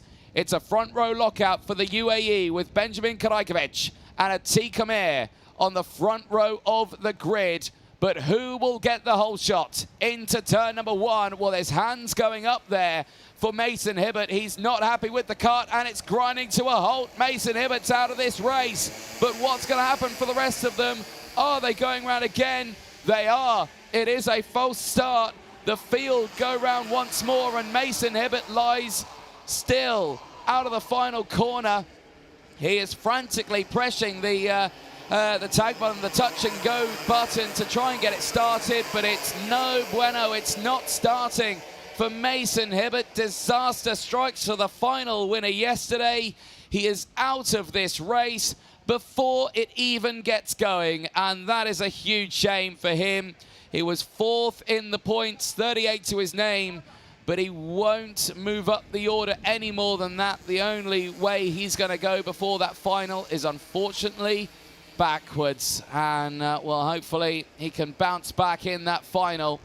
But that is a huge shame there for Hibbert. For the rest of the field then, there will be a missing driver for Amar Tabaza. He'll have a clear run here ahead of, or just behind Atiq Amir, but he has to keep the gap there. If he closes the gap, he'll be out of position. Oh, there again is Mason Hibbert. He's tried to get it going again, but it's ground to hope. The Powell team are there to try and assist. Is he going to get into this race? I don't think he is. Right now, now you've got Amar Tabaza there, who's now, well, he's promoted himself to where Mason Hibbert was. He's got to keep the gap. At the moment, the gap's not there. He's got to leave a little bit of a space. And right now, that's not happening. Right, are we going racing? We're going to find out into the tram lines. Lights are out. We are racing down in towards turn number 1. And it's a strong start again for Karajkovic on that inside line. Atiq Amir once more has to slot into around 5th place there from the front of the grid. She's going to carry the speed around the outside there, and she gets back into P4 as they head back up the hill then for the first time. Big moves in the background there. Driver trying to push forward. There you're seeing the likes of Freienstein trying to get involved in the fight, and he has done just that, and he's moved up 1 or 2 spots here, but again, keep a close eye on the field as they head through, because it could chop and change. There is Mason Hibbert. It's confirmed. Out of the race and out of the fight here. He'll have to wait until that final later on before he'll see the track action once more. But he'll watch this race from the sidelines here at the front. Karajkovic has driven away, and this is a strong start now for the young driver who is pushing his way forward. But again, 8 wheels does work slightly better than 4 around in the Mini 60 category. And LBJ Stubbs will have Atiq Amir just behind to try and close through. Lisnolly has had a good start. 3 places gained. Has got himself up now behind Atiq Amir. You can see this fight on your screen. And I did think that was going to appear on my screen. The driver of the 812, Amar Tabaza, under investigation for a start infringement, and that was to be expected. Of course, with them missing Mason Hibbert, that gap didn't exist there, and it should have done, and that is a big shame for him. But we'll keep a close eye on that one. This fight here, though, is still on. And right now, Karajkovic in control, but the field behind, if they can square themselves away here, they can think what they want to do. They might be able to close in here. Stubbs and Atiq Amir, though, well, they're not squaring each other away. They are fighting right now. 2 different racing lines there. Atiq Amir trying to squeeze the nose down the inside, not doing so just yet.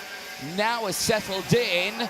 And you can see she does sit just that little bit taller there from LBJ Stubbs. Makes it a little bit more difficult to get that slipstream effect, but has done so now. Still there's Nolly and Chopra just behind. It's a good start for Chopra, and as well with the fastest driver being Lisnolly just ahead.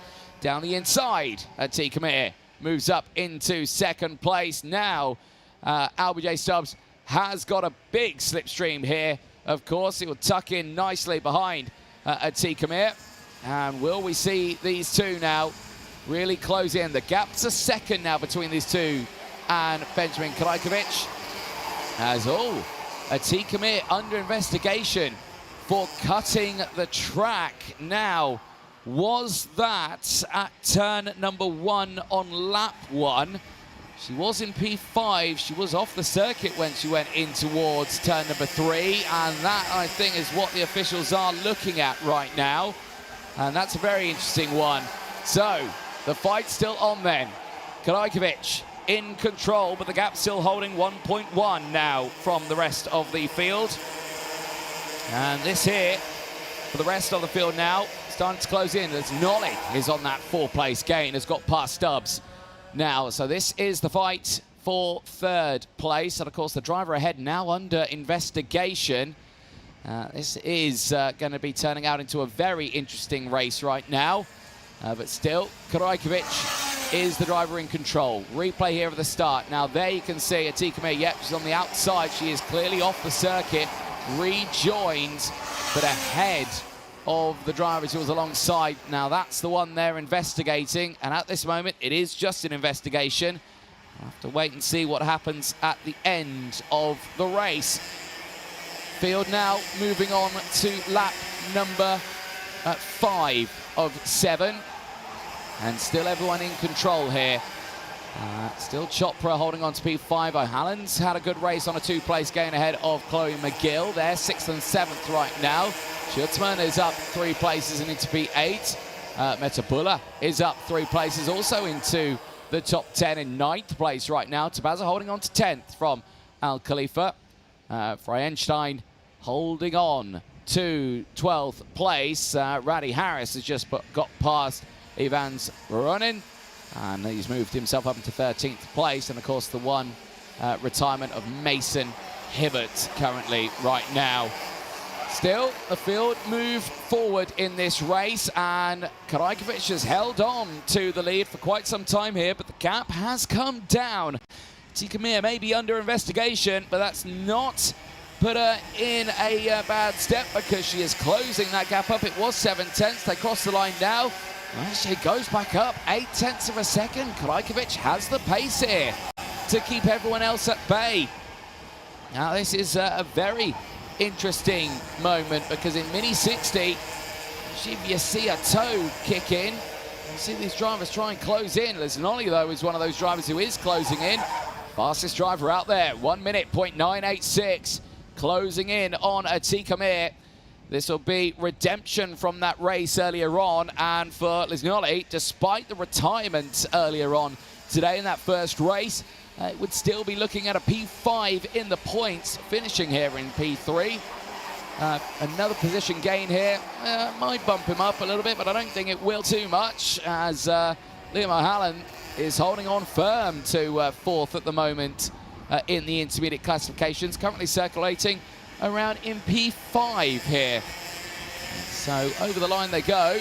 Well, this looks a lot less than 0.8 of a second now. And it is. It's gone down to 0.6 now. That might have just been the camera angle playing tricks with me. But on to this final lap here. Benjamin Krajkovic is looking at a clean streak so far today. Poled it in qualifying. Took a win, in qualifying Heat 1. And looking at it again here in Heat 2. Currently clear by 0.5 of a second. The train doing their level best to try and close in. It's just not going to be enough here, I don't think. Benjamin Krajkovic looking very strong on Sunday here in Alphasan. And can he continue that trend all the way to the final, into the last sector? For the young man who poled it earlier on today, it's one more corner to go. It's Benjamin Krajkovic, pole position for the final. 25 championship points heads to Benjamin Krajkovic. Atika Mir takes second. She, at this moment, provisionally, of course, under investigation, is looking at a front row start. Lisnoli holds on to 3rd. Stubbs 4th from O'Halloran in P5. McGill in 6th place from Schutzman. Metabula holds on to 8th. Tabaza 9th, also under investigation from Al Khalifa, who rounds out the top 10. Stein holds on to P11. It's a good run there for the pilot of the 801 machine. A 2-place gain ahead of Ivan Voronin. Randy Harris from Samar Chopra, who unfortunately found himself retiring again on that one. We didn't see what happened there to Samar Chopra in the 808 machine at the end of that race. But that's another retirement there, and that's going to put Samar Chopra at the back of the grid for that final later on. It's a big shame. Field back into Parc Ferme now. Carmen controlled at the front for Benjamin Krajkovic. That secures a pole position start for the final later on. 25 championship points ahead of the rest of the field. Atika Mir, though, under investigation. Will she hold on to that front row start for the final? We'll have to wait and see where she takes that P2 ahead of Lisnoli, who rounds out the top 3. Well, Mini's done and dusted before their final. There is your race winner from that one, Benjamin Krajkovic. Congratulations coming around there. You can see Luwashu Metabula there just going up to the race winner, congratulating him on that win. Great sportsmanship there for the field of Mini 60s. This is that highlights, and straight away the drama for Mason Hibbert. That caused the first false start of the weekend. Unfortunately, that car just not wanting to go, the button not communicating with the battery, the engine not firing up. The marshals there to get him into a safe spot. They did try and get that kart started up again. Unfortunately, it wasn't meant to be. This was the start, and you can see good getaway for the inside line again. Atika Mir on the outside, you can see she had gone down to about P4, P5. It was this moment here out of the corner that put her under investigation. Round the outside, off the circuit, rejoins and gains that spot back for potentially cutting the track. Was that investigation, but at the moment, like we say, it is only an investigation. We'll have to wait and see what happens after the fact. Krajkovic, no drama there. Had the front, had the run, was able to drive away. Did not have to battle at all in that one. Kept the field at bay. Atika Mir got back up into second place at that point. And all the way to the end for Mini 60. It was a calm and controlled race for the front runners that did see, unfortunately, Samar Chopra retiring near the latter stage of that race. Unsure what had happened from that moment. Well, that is Mini 60s and Juniors done and dusted, with just one more qualifying heat to go. It's the seniors coming up next after this short ad break. Don't go anywhere.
Racing Spirit was born out of the need to create a clothing line that could embody the passion and the experience that OMP gathered and cultivated working alongside the most successful racing teams of the last 50 years.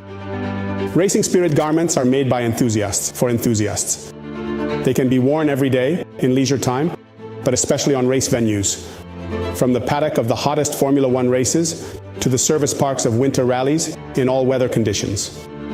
Racing Spirit offers a complete range of clothing and accessories for men and women, designed and developed in Italy, combining aesthetics, comfort, and functionality. Because of these features, it is the brand of choice of several prestigious motorsport outfits and organizations. Racing Spirit is the meeting point between high quality and Italian style, as well as the introduction of sustainable materials and innovation, such as the use of graphene.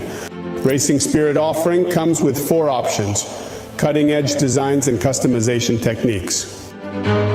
Lifestyle is a line of garments ideal for everyday and leisure wear, with refined style and innovative materials. Crew are custom garments of the highest quality that strengthen the visual identity of the team or organization. For instance, the choice of Skoda Motorsport and Dallara. Corporate is a full custom-designed clothing line for sizable organizations, such as Toyota Racing Development. Finally, the teamwear line for maximum creative freedom uses sublimation printing technology derived from OMP's racing experience. Similarly to the other Racing Force Group brands, Racing Spirit shares the same DNA of competing to be the first and ultimately become the reference in the market.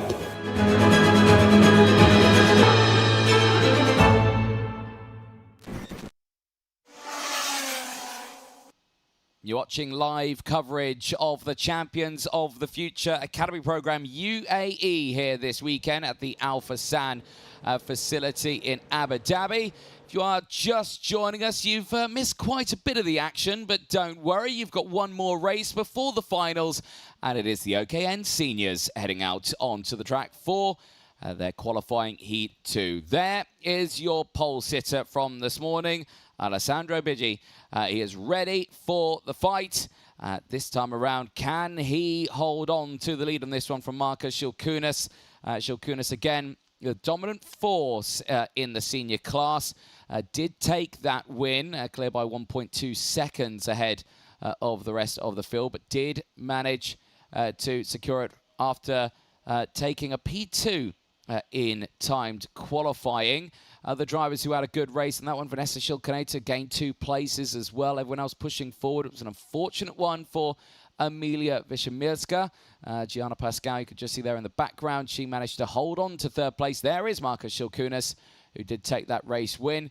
He is yet to lose a race right now. We missed out on pole position this morning from time qualifying, but he has put that behind him already. He is focusing on the next race in hand, which is seconds away from being engines on and drivers heading out onto the circuit. OKN Senior is ready. Engines fire up. The field makes its way out onto the circuit. The last qualifying heat of the day, the last qualifying heat of the weekend. And let's take you through that full starting lineup. Alessandro Bigi starts this one on the front row of the grid. Can he take that win away from Marcus Shilkunas? We're about to find out. Gianna Pascal and Emilia Wiszomirska go from row 2. We missed out on that fight after that early spin for Wiszomirska, but let's see what happens in race 2. Ella Hakkinen and Vanessa Shilkaneta round out row number 3. Guido Badoli and Omar Jorge will round out the rest of the field. Only 8 karts participating in this race, with Jordan Moodley, unfortunately, retiring from the weekend. Still, everyone watching along from the sidelines, and everyone here primed and ready to see this last qualifying heat then before those all-important finals. Last chance to get temperature into those tyres. Air temp now has increased since this morning. We're at 31 degrees now. Those 3 or 4 degrees difference that we had this morning certainly does make a difference. The sun very hot in the sky. Most people are aiming for the shade over the course of the day. But right now, you can just see how everyone on the circuit will be battling these hot conditions. You get the race suit on, you got the heat of the engine alongside you. Helmet on as well. Certainly makes it challenging. The only thing that they've got that helps them out is, of course, that slight breeze they've got when they push their way around the lap. But for right now, it's all about focusing on the start of this race. Here in Al Forsan, we've seen those challenging conditions in the morning with, of course, the dust on the circuit. That, though, cleared away over the course of the day from the drivers, making the track nice and grippy. Into that final sector then.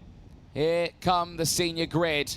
Last race before the finals. Let's see who gets pole position for that final. Right now, it's been led by Marcus Schilkunas, but can Alessandro Bigi take that pole position away into the tram lines? It's lights out, fights on in the seniors. It's a good start for Alessandro Bigi. Again, sweeps to the outside. Gianna Pascal down the inside. Ella Häkkinen gets into second place. That's an astonishing start.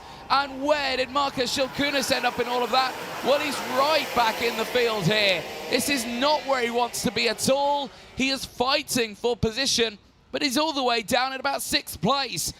Not where he wants to be at all, but right now, Alessandro Bigi holds on to the lead here. A brilliant start for Häkkinen.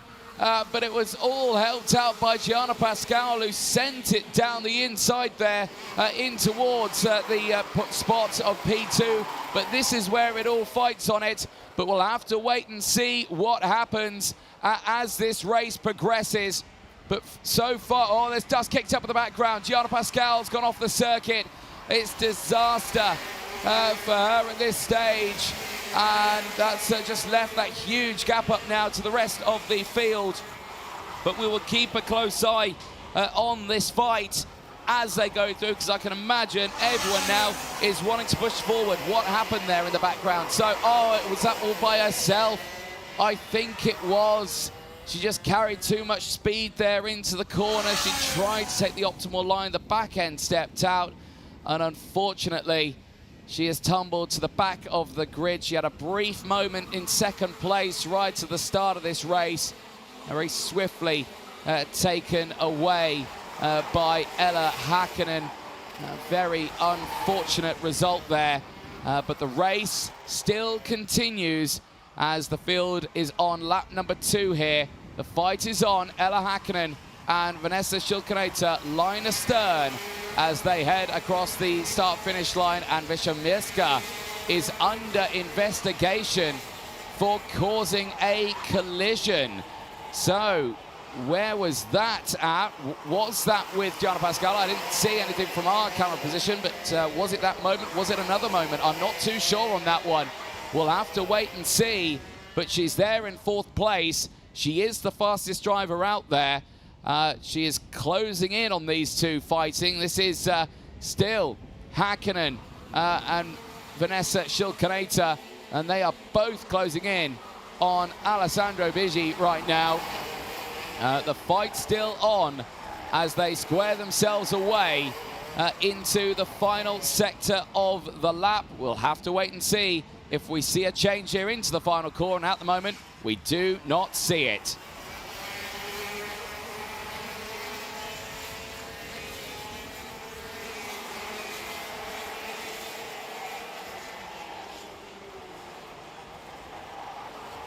Well, the action here still very much alive in the OKN senior category.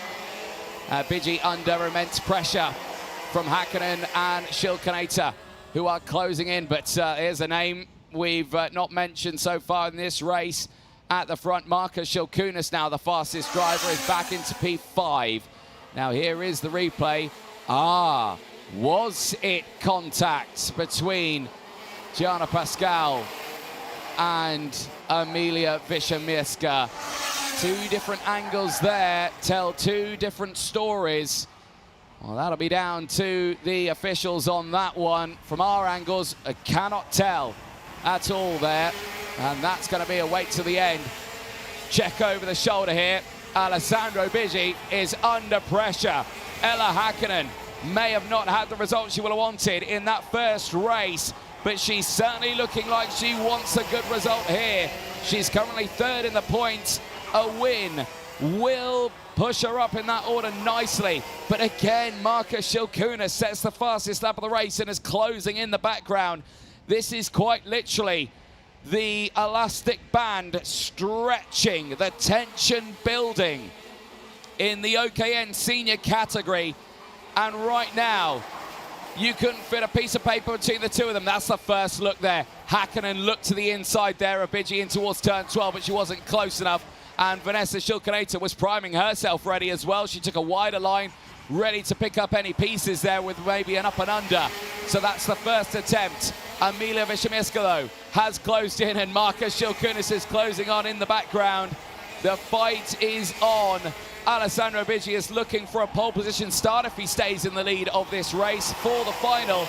But that might be easier said than done. Into the chicane, surely not for Ella Hakkinen. She's done it. And into the barriers goes Alessandro Abidji. And barriers all over the place. Yellow flags out through the chicane will slow the back of the field down. But that was an attempt, and now Shilkinator has got herself up into the race lead. Vanessa Shilkinator leads the way from Ella Hakkinen. Emilia Wiśniewska goes through. Alessandro Abidji is out, and he will lose his chance of starting on pole position for the final because of that one in dramatic fashion in the chicane. It is a single file run through there. You've got to give it to him. He stayed committed. This is Shilkunis on the move now. Down the inside of Emilia Wiśniewska, and he's got that move done. He's back up into third place. Now he's got Hakkinen and Shilkinator further up the road there as the recovering Abidji machine out and broken at the sidelines here. Big drama there for the pole setter this morning. He's going to lose out in pole position. He's going to lose out big style, actually. He's going to drop down to 5th place in the points. That will not be well received at all from the pole sitter. But eyes on this one. Still plenty of time left in this race. And the fight is still on. This would be incredible if Marcus Shilkunis could fight back to the front here. He lost out massively in the early stages as Hakkinen sends it down the inside. I mean, they fight back again, the up and under. The switcheroo between the two of them as they go wheel to wheel here, squeezing right to the inside, the dust kicking up, and they both run wide. Look at that from Emilia Wiśniewska. 3-1 at turn number 2. And how on earth did she manage to get that one done? She is under investigation still, but can she come away with a race win? That is in line for move of the weekend so far for Emilia Wiśniewska. Back into the lead of this race, but Marcus Shilkunis is there. Hakkinen squeezing Vanessa Shilkinator to the inside line. You saw the dust kick up, no grip on the tyres. There was no way they were going to make the corner, and they didn't. But that was incredible reading of the road for Emilia Wiśniewska. Marcus Shilkunis here, well, at this moment, could just sit behind now, knowing that she is under investigation. Says to Emilia Wiśniewska, think. Do not defend. You keep pushing, I'll push you. Can we break away? Now it is Vanessa Shilkinator just behind. The brother and sister now locked in battle and is continuing to say just keep going. He's going to look to the inside here at turn number 7. It's got it done. Vanessa Shilkinator following through as well. Does get that move done immediately. Tries to look to the inside of Marcus there at the hairpin. Doesn't get it done. Now goes wheel to wheel once again with Emilia Wiśniewska, but takes that spot back. But it's job done here for Marcus Shilkunis. He's done what he's needed to do. He's got that cart back into the lead of this race. And that is astonishing performance, but he's not out of the woods just yet. Emilia Wiśniewska is piling on the pressure here out of the final corner. They're going to go on to lap number 10 now of this race. 2 laps to go.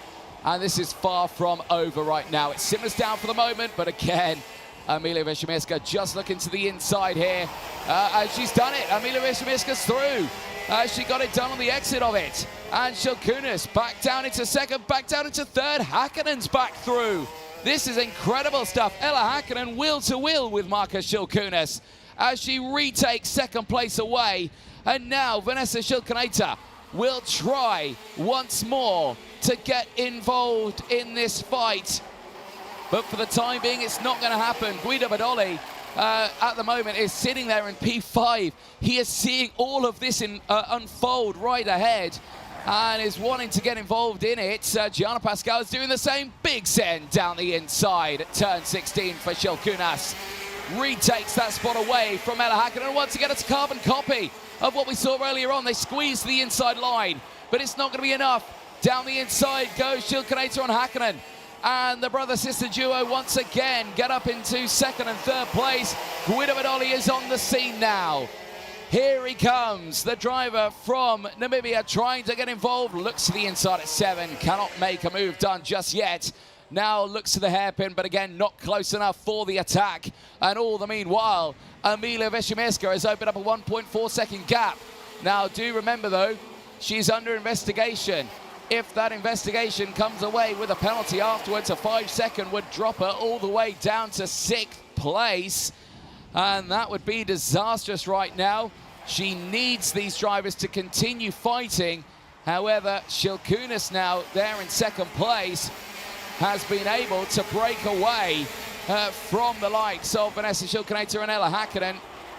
Final lap board is out, and there is the notice. Emilia Wiśniewska, 5-second time penalty for causing a collision. She's in the lead right now, clear by 1.1 seconds, but the net leader once again is Marcus Shilkunas there in second place. In paper, he'll see the results. This is the moment, again, the fighting that we saw. Oh, that was the moment for Alessandro Bidi in towards the chicane. So much happened over the course of this one. There was the moves down the inside. Emilia Wiśniewska as well, though. She did get that 3 for 1, but it's not going to be enough for her. Out of the final corner, she may see the checker flag, but she won't see the results on paper. It's Shilkunas again who will take the points. Shilkunas will secure pole position for the final. Shilkunator takes third on track. Hakkinen takes fourth. Bidoli from Pascal. Hoy 7th. Alessandro Bigi, unfortunately, out of the race. Will not see that checker flag in a spectacular incident through the barriers at the chicane as turns 5 and 6. Hakkinen with the move down the inside. And that, unfortunately, wasn't going to work out for Bigi. Tried to hang it round the outside. Unfortunately, made contact with the barriers, and that put him out of the race. Marcus Shilkunas, though, doesn't win on track, but does win on paper. Will secure the win of that race and will secure pole position for the final. What a heat that was. You could tell they were saving that one up for quite some time. Some almighty fighting there all the way to the very end. And there is your results. Wiśniewska from Shilkunas, Shilkunator from Hakkinen, Bidoli from Pascal, Hore from Bigi. But the investigation and then penalty for Emilia Wiśniewska, unfortunately, 5 seconds will drop her down to 6th place at the end of that race, which is a huge, huge shame. There then is your technical race winner. Marcus Shilkunas secures pole position, and that is job done once again, but a sign of a chink in the armory there for Marcus Shilkunas. We'll have to look to the drawing board, maybe starting P1 this time around, but knows that the fight is on this time around with the speed from the rest of the field there. Alessandro Bigi, unfortunately, out of the race and made quite significant contact with the barriers there. That'd be unfortunate if he was to get a nose cone from that as well. I mean, it wouldn't affect him. He can't go any further down the order. This was the start. Great start initially for Gianna Pascal. Got that nose down the inside of Marcus Shilkunas, but it was Ella Hakkinen who really capitalized the start of that race. She managed to squeeze through them all. Got up into P2 right at the start. For Marcus Shilkunas, he dropped right down the back of the field. He was into P6 in the early stage. He got that move done on Guido Badoli. Omar Jorge managed to squeeze his way through. That was the moment there for Gianna Pascal, which did see a warning flag go out to the race winner in this one, Emilia Wiśniewska, which put her down to 6th place in the end. That was the moment for Alessandro Biggi. The barriers split all over the circuit, dust and debris involved. Yellow flags out for the chicane, and an unfortunate retirement for him, which promoted Häkkinen up the order. This was that moment again, and just Häkkinen going for the move down the inside at that point. Then Vanessa Schildknecht managed to squeeze her way through.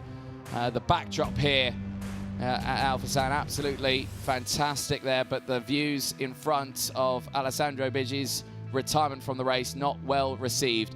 Here, though, the fighting raged on. This moment here, look at this, squeezing right to the dusty part. You saw the debris come up. Keep an eye on Emilia Wiśniewska now. 4th, 3rd, 2nd, 1st. Thank you very much. Beautifully done. Really reading the road beautifully there, but not able to keep hold of it, unfortunately. Schildknecht did take that spot back, but it was the 5-second time penalty which saw her tumble down the order. This moment here, they continued the fight on. Häkkinen was down into 4th place. She squeezed her way back up the order. Would end up finishing 3rd overall in the race. 4th on track, but of course 3rd after the results are made official. Schildknecht certainly had his hands busy in this race. He certainly had to dig deep. Ella Häkkinen certainly sending the moves down the inside, back up into 2nd place, later back down to 3rd. It was a constant change all the way throughout. The body language there for Emilia Wiśniewska. She knew she hadn't won that race, and that is a big shame, especially after that fantastic 3-1. Well, the racing done and dusted now here at Alphasan until those all-important finals, which will be coming up at around about an hour's time. Make sure you stay tuned for it here. Those 3 finals that we'll see junior, mini and senior in that order will be taking place in, like you say, about an hour's time. We will see you then, myself, Anthony Jordan, in about 45 minutes. Do not go anywhere for the Champions of the Future Academy Program, UAE.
Here we are in the heart of Abu Dhabi, surrounded by the desert's golden glow and the city's unmistakable energy.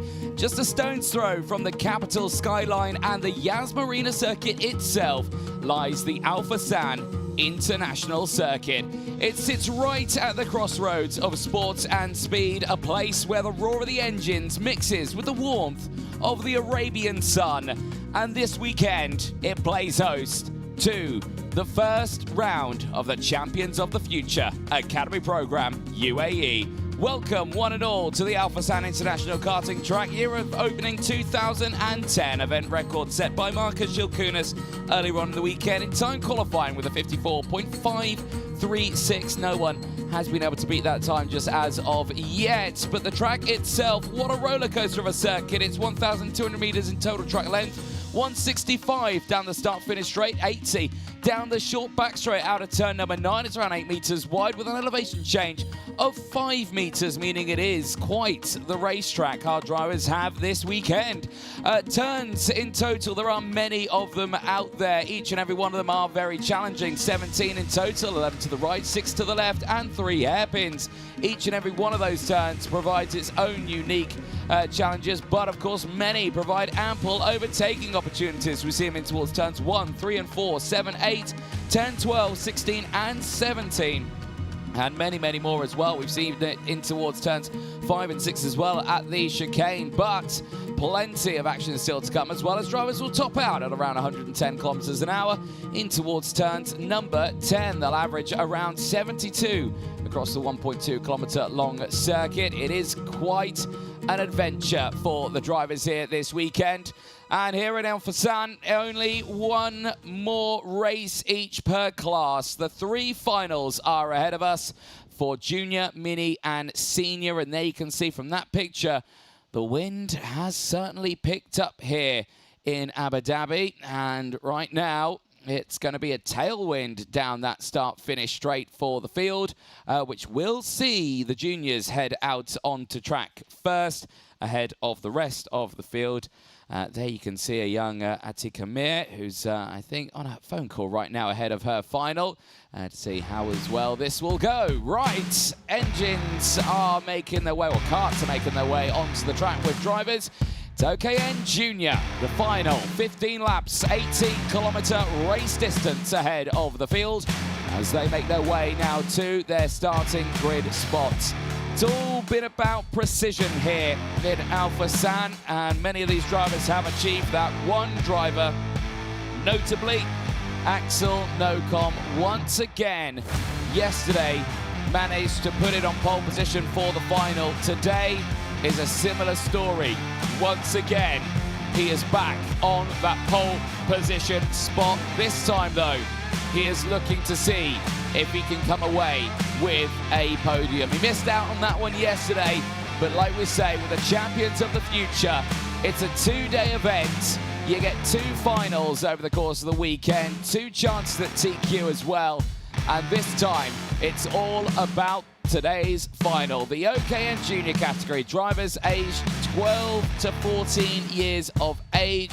Of course, this weekend, seeing 11 drivers enter into the championship, all from different parts of the United Arab Emirates. But the power itself, the karts itself, the Kart Republic KR2, the engine, the IAME Reedster 125cc, outputting 27 brake horsepower. It's exactly the same chassis and engine what the seniors would use, but restricted. That's what makes the OKN platform such an affordable platform for drivers, meaning that you can have a senior with just a few part swaps and you're away and racing. Minimum weight though, drivers having 140 kilos, that is kart and driver included, any gram underneath that, and they're in a spot of bother. Tyres being used this weekend as well, very prevalent. The XH4 tyres are being used again. 1 dry set per day. They had the full set yesterday. They used and abused those again today.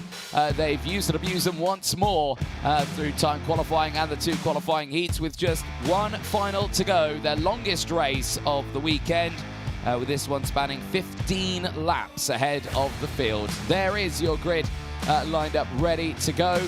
and tensions still arrive for the field.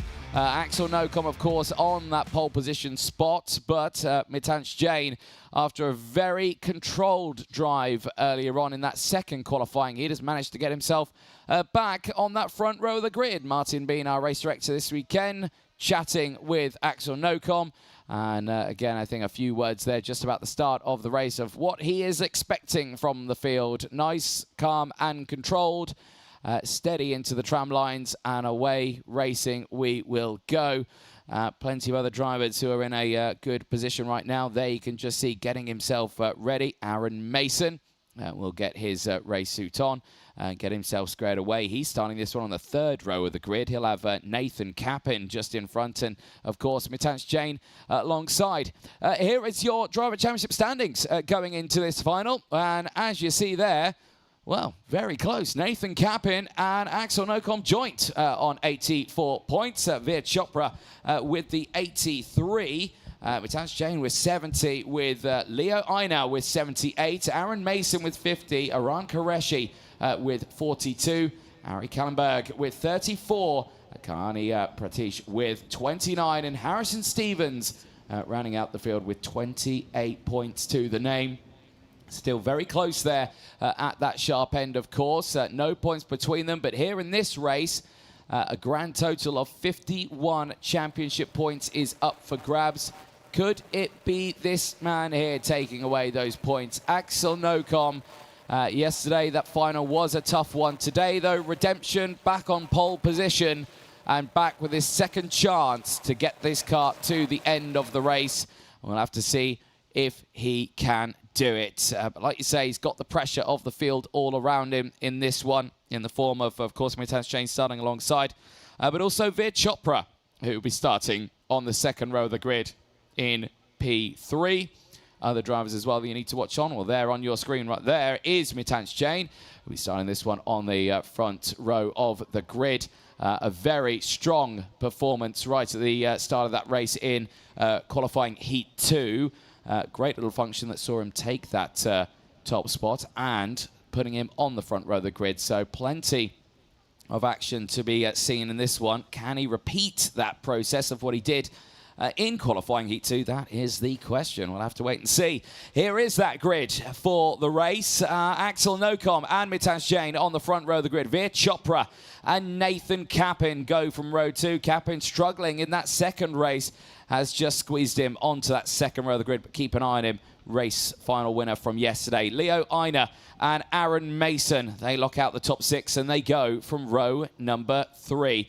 Row 4 sees Aran Qureshi in the number 17 machine. Will be joined by Ari Kallenberg alongside in the number 18 machine. Then it's row 5 of Harrison Stevens and Kalyani Pratish on that 5th row. Ilyana Ostojic rounds out the field on P11, row number 6 for the field of juniors. Like we say, a bit of a wait before these drivers head out onto the circuit. This final due to start at 3 o'clock. We have got about 7 or so minutes before the start of that one. There is Veer Chopra on the podium yesterday, looking for another today. Can he improve that result from the final yesterday? It was a very competitive final in those juniors, which did see a smattering of drivers gain positions. But it was Nathan Cappin, of course, who took that win. Veer Chopra second, and Leo Aina, who was third. There is Nathan Cappin, final winner from yesterday. Just missed out on a pole position this morning by thousandths of a second. But again, he won from this very position yesterday on the grid. He started at P4. Can he do it again on this one? We'll have to wait and see. You can see him with the Mumbai Falcons team here, who've really given him a great workout this weekend, helping him push along with, of course, the equipment provided by Kart Republic and, of course, the IAME brand as well with the OKN engine. This package, of course, fabulous for the drivers. All they need to do is bring along a mechanic and a toolbox and their race gear, of course, and away they go. Ross Upton, Chief Pre-Grid Officer there, showing the 5-minute board ahead of this race. as the drivers now getting into the final stages of getting themselves prepped and ready to go. There you can see the flags here at Alphasan. Still, the wind has picked up quite considerably here. It is still a tailwind down the main straight. Should help out the drivers just that little bit there on your screen. Leo Aina, who was also on the podium yesterday, third yesterday. Can he get that cart up into P2, maybe even a P1 today? We will have to wait and see. It's going to be a tough job from that third row of the grid. The inside of the third row, though, might be helpful. We saw that race earlier on, of course, in the seniors, how we saw Ella Hakkinen able to get up into that top running spots from that position. So still could be possible. Aaron Mason there on your screen, donning the full carbon helmet there and getting himself race-ready gloves going on. He's starting this one on that third row of the grid. A lot of pressure on Aaron on this one. It was a strong day yesterday, but just finished off the podium. P5 for him at the end of that one, 9.5 seconds behind the race winner at the end of it, but still has a chance in this one. Speaking of chances, so does this man here, Aran Qureshi, on the fourth row of the grid, priming himself ready for this. Also, good race yesterday in the final, did jump up to 7th in the order. Can he do even better today? Could he step up that field even more? It's easier said than done, though. These juniors are incredibly competitive this weekend here at the Alphasan circuit. And all of these drivers waiting for their chance to step up to that top spot. Ari Kallenberg on your screen, ready to go racing. And again, starting this one on that fourth row of the grid, has got the work to do from there in P8. But certainly, you cannot rule out the young driver who's starting this one just that little further back. Final rows of this grid does see Harrison Stevens. There he is on your screen. Had an unfortunate run in the final yesterday, but that was yesterday, and this is the beauty of this format. He gets that second chance today, and he starts this one on the fifth row of the grid. Will not be alone. Kalyani Pratish joining alongside on this one. Missed out on the first race yesterday, missed out the first race today as well. An unfortunate spin, but still she fights on in this race. And the crucial thing you can say from that one is, again, has got a heats fresher tyres on board. So hopefully that one works out and puts herself ahead. And there we go. I know she doesn't like it when I say that, but we'll see what happens. Back of the grid on this one, hailing from Australia, Iana Ostojic as well, joining us on the grid. And keep an eye out for her. She's only got one way to go, and that is forwards. There she is on your screen, primed and ready on that 11th spot of the grid. She can see the story unfolding in front of her.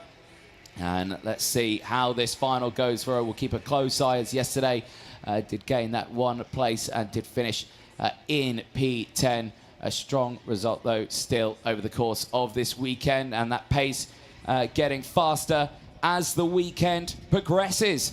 Well, the grid is primed and ready. We've got around 60 or so seconds before we'll see the 1 minute board go up. There is the 1 minute board going up, indicating we've got the 60 seconds now to go before we see the start of this one. Back to the front of your grid, and there is Axel Nocom. He is suited and booted ready. This is a big one for him. Like you say, yesterday did miss out on that final podium, but is primed and ready here now at the front of this grid. There, the last few words of encouragement for Mitansh Jain, who is primed and ready here, as we will see the yellow flag wave there. Martin Bean having words with Kart Republic, of course. Huge showing from Kart Republic here this weekend to give the support to the juniors and the seniors with the package that they have available for them out there on the circuits. Of course, the same for Paralin. They are also out there providing ample support for the mini class this weekend. And great support from them. Whistle blows then. Engines fire up. Drivers make their way onto their formation laps. This is what it's all about. Oh dear, not all of them get going though. Some karts going very slowly to get away here. Now, one of those is, unfortunately, Ileana Ostojic, who's struggled to get going. The other is, looks to me, Nathan Kapin, the driver number 23, the final winner yesterday, has not fired into life. And I can see the Kart Republic team on their way to try and assist here, the mechanics, and you can understand how exhausted they can be. Kapin's got going now. Last bit of support, mechanic down there on the grid, but he's got going now. Oh, and this is really not great for Ileana Ostojic. They've got to get that kart off the track. They've pushed it a long way there down the start-finish straight. She's all the way at turn 1 now. But this is a disaster for her. It's just not fired into life.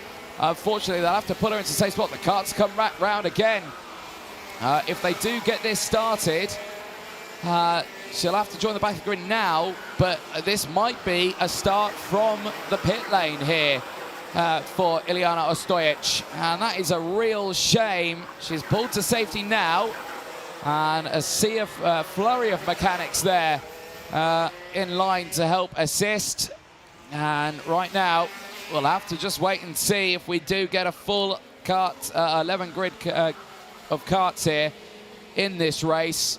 It's not looking hopeful there for the young lady from Australia, but let's see what happens. At the front of the field, though, they are primed and ready. Axel Nocom and Mitansh Jain ready at the front. There is Ileana Ostojic, who at this moment is waiting for this race to start now.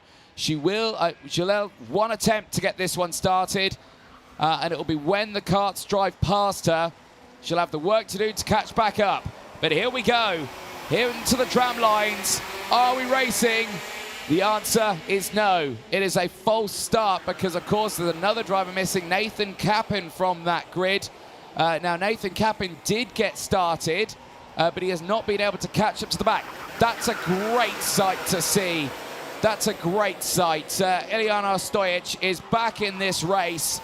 She has got it fired up. And that is great to see. I can see Nathan Kapin way off in the distance there. You can see the green flag with the yellow chevron. That indicates a false start, of course. And these drivers will now have to slow it down. But the pace on this formation lap has been very, very quick. It has meant that Kapin has not been able to close in. So Nathan Kapin, winner from yesterday's final, will be missing from that 4th place spot on the track. Despite his best efforts to try and close in, there's Ileana Ostojic. She's just managed to get to the back of the grid, but she can't slot to her original grid slot because that's where she was starting.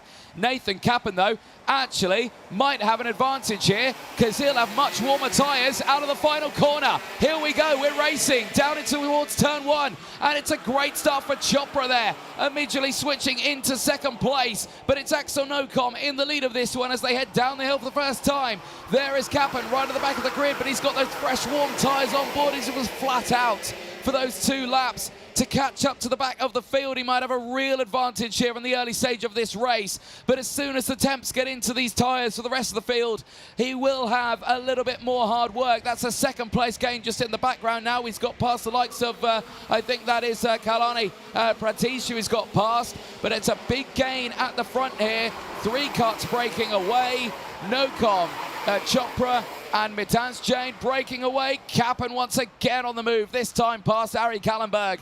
That's another 3 places gain then, right to the start of this race. If you've ever seen a more determined driver than Nathan Kapin right now, I don't know what you would suggest, but right here, the field is strong as he pushed his way through nicely. It's Nocom from Chopra, Jain from Ina, Mason from Pratith is still there, so no, she's had a great start to this race, up into P6. Stevens is there in 7th. It was Qureshi, the driver, that Kapin had passed. And I just saw there that Harrison Stevens going for the move down the inside there at turn number 7, successfully doing so and stepping up just that little bit higher in this race. You're seeing there the virtual championship, and you're seeing how now Axel Nocom retakes the lead of that virtual championship here in the lead, but Capin is closing in rapidly here. Already is up to 7th place in this race, and you can see how close and competitive this lead group is still at the moment. It's still Nocom leading the way. Jane's got back up into 2nd place, Chopra down to 3rd. Aina holding on to P4 right now, and there you can see how Aaron Mason is locking out the top 5 in this lead group. Just behind is the Stevens and Capin battle. That one, I'm sure, will be one to watch as Mitansh Jain now sets the fastest lap of the race, is starting to close in on Axel Nocom, but we'll keep an eye on that gap, as at the moment it is holding at 0.6 of a second through turn 9. And that pace certainly increasing at this point. But all these drivers waiting for a spot here. Look at this, Leo Aina looking a little bit more confident here than Veer Chopra at this stage of the race. Is climbed onto the back of them. The fight is on. Are we going to see Aina go for a move here into turn number 1? Quite possibly so. Be a risky overtake, knowing that the top 2 are only just there. Maybe better off pushing Chopra if the pace can be picked up here. We'll wait and see through the tight and twisties, through turns 3 and 4 now, back up the hill into the chicane. 5 and 6 here, clipping those curves, not too harsh on them. And very easy to go 2 wheels up in the air through that chicane. Capin now the fastest driver out there. He's closed the gap up even more. He's closing in on Mason, just behind, but we have to wait and see. We're already on lap 4 of 15 here. This is the longest race for these juniors over the course of this weekend. Same lap time they had for the finals later on. Mason now piling on the pressure to Leo Aina. Aina, who was on the podium yesterday, fighting for 3rd place, now struggling to keep it within the top 5 here. Back at the front here, Mitansh Jain is closing in on Axel Nocom. It was between these two yesterday that saw Nocom, unfortunately, not finish on the podium. It was that move down in towards turn 10 that put Nocom out of contention in that final. And once more, closing in again on this one. Nathan Capin as well, just behind, eking ever closer. Another fastest lap of the race, 55.6 is only 1.9 seconds now. 3.42 seconds off these front runners. Still very doable with 10 laps to go in this race. Down the inside, Mason on Leo Aina. The move is done, and that will really help out Nathan Capin just behind. This move will even more help him out. Down the inside, Leo Aina back through. Blink and Capin's on the attack. He is right there now on the rear bumper of these two. One more overtake from either one of them, and they will find themselves having to deal with a man who should have been started ahead of them. But right now, it is all down to this lead battle as Mitansh Jain sets the fastest lap of the race. 55.483 is now on the rear bumper. Axel Nocom yesterday had to defend this position. Today is no different in the final. He has got a long way to go here. 9 laps remain of this race. But still, Nocom leads the way. There's no change at the moment between those top 3. It's still the same of Nocom, Jain and Chopra. Your 1, 2, 3 on the grid, still in those positions. It's all about the fight behind. But we'll keep a close eye on this one. A big check over the shoulder there for Mitansh Jain. That is key there, I think. Can see that this battle for 4th is quite far down the road. See how Leo Aina there was looking over at the mechanic just to say what's going on. Well, that's going on. Down the inside, Aaron Mason retakes P4. Oh, but he gets loose through the chicane. And now Capin surely might have a chance on both of these. He goes to the outside. Is he going to go for 2 for 1 on the exit?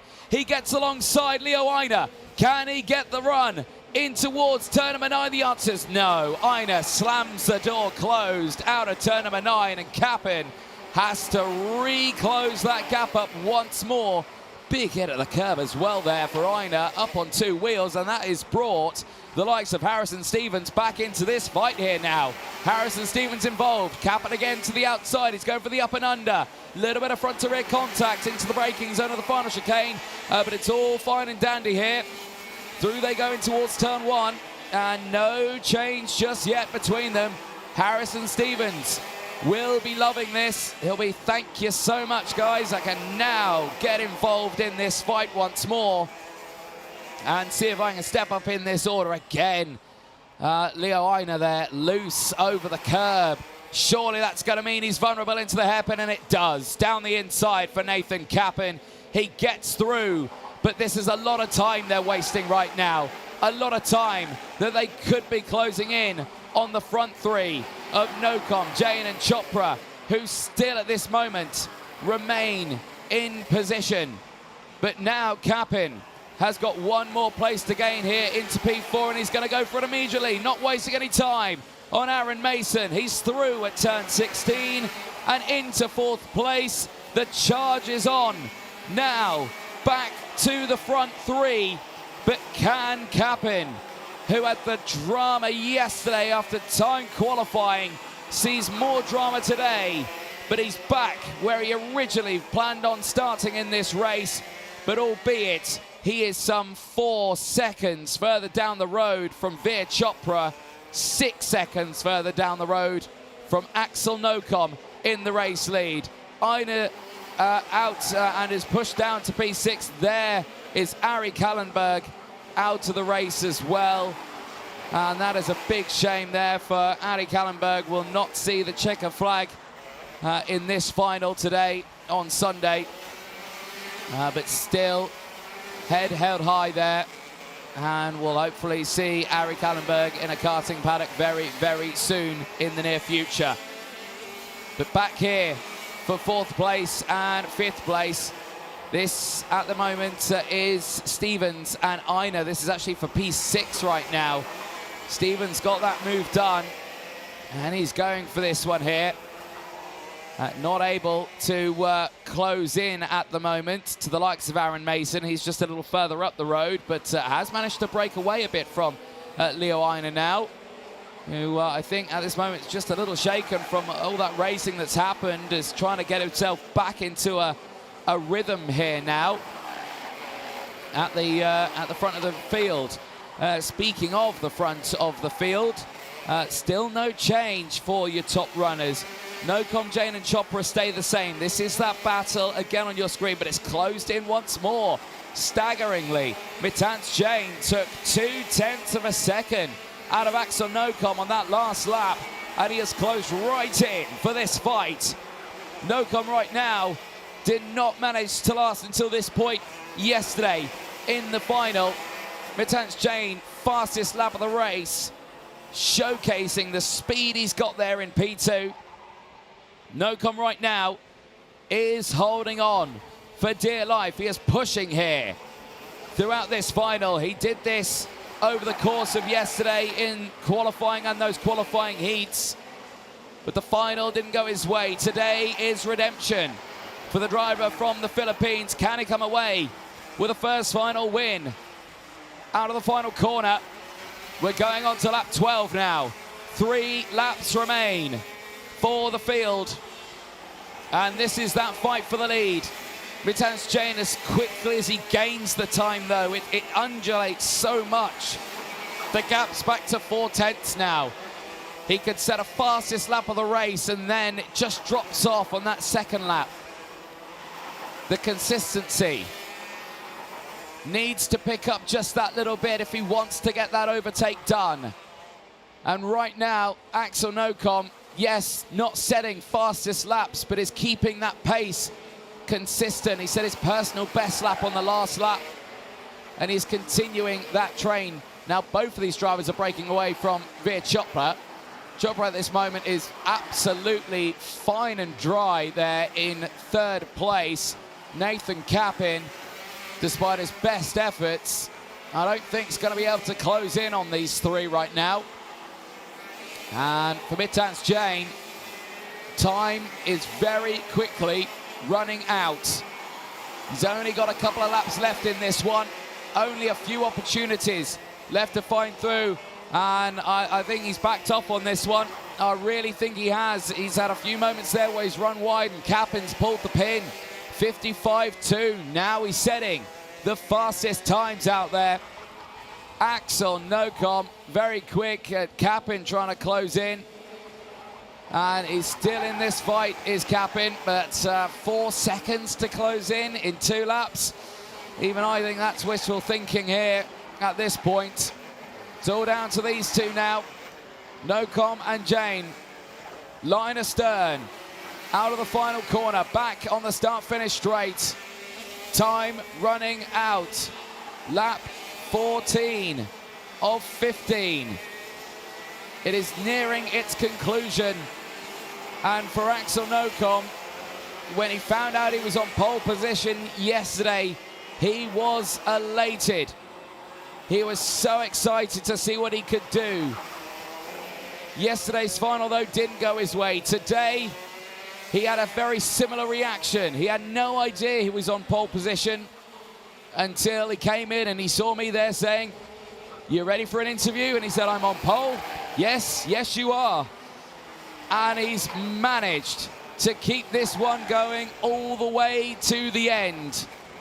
For Axel Nocom, 1,200 meters remain of this race. Across the line he goes. The last lap board goes out to the driver from the Philippines. It's what he's been waiting for quite some time in the Academy program. We have seen him race in many occasions. But here now, Axel Nocom is half a lap away from seeing a top step of the podium into turn 9, through the banking to the highest speeds possible. The juniors will reach probably about 105, 100 kilometers an hour. The seniors, of course, a lot faster. They carry a lot more speed through there.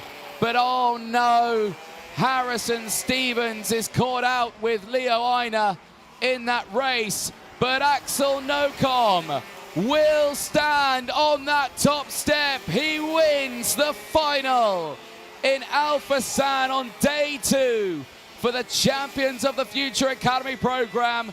Axel Nocom and the Philippines is on top in Abu Dhabi.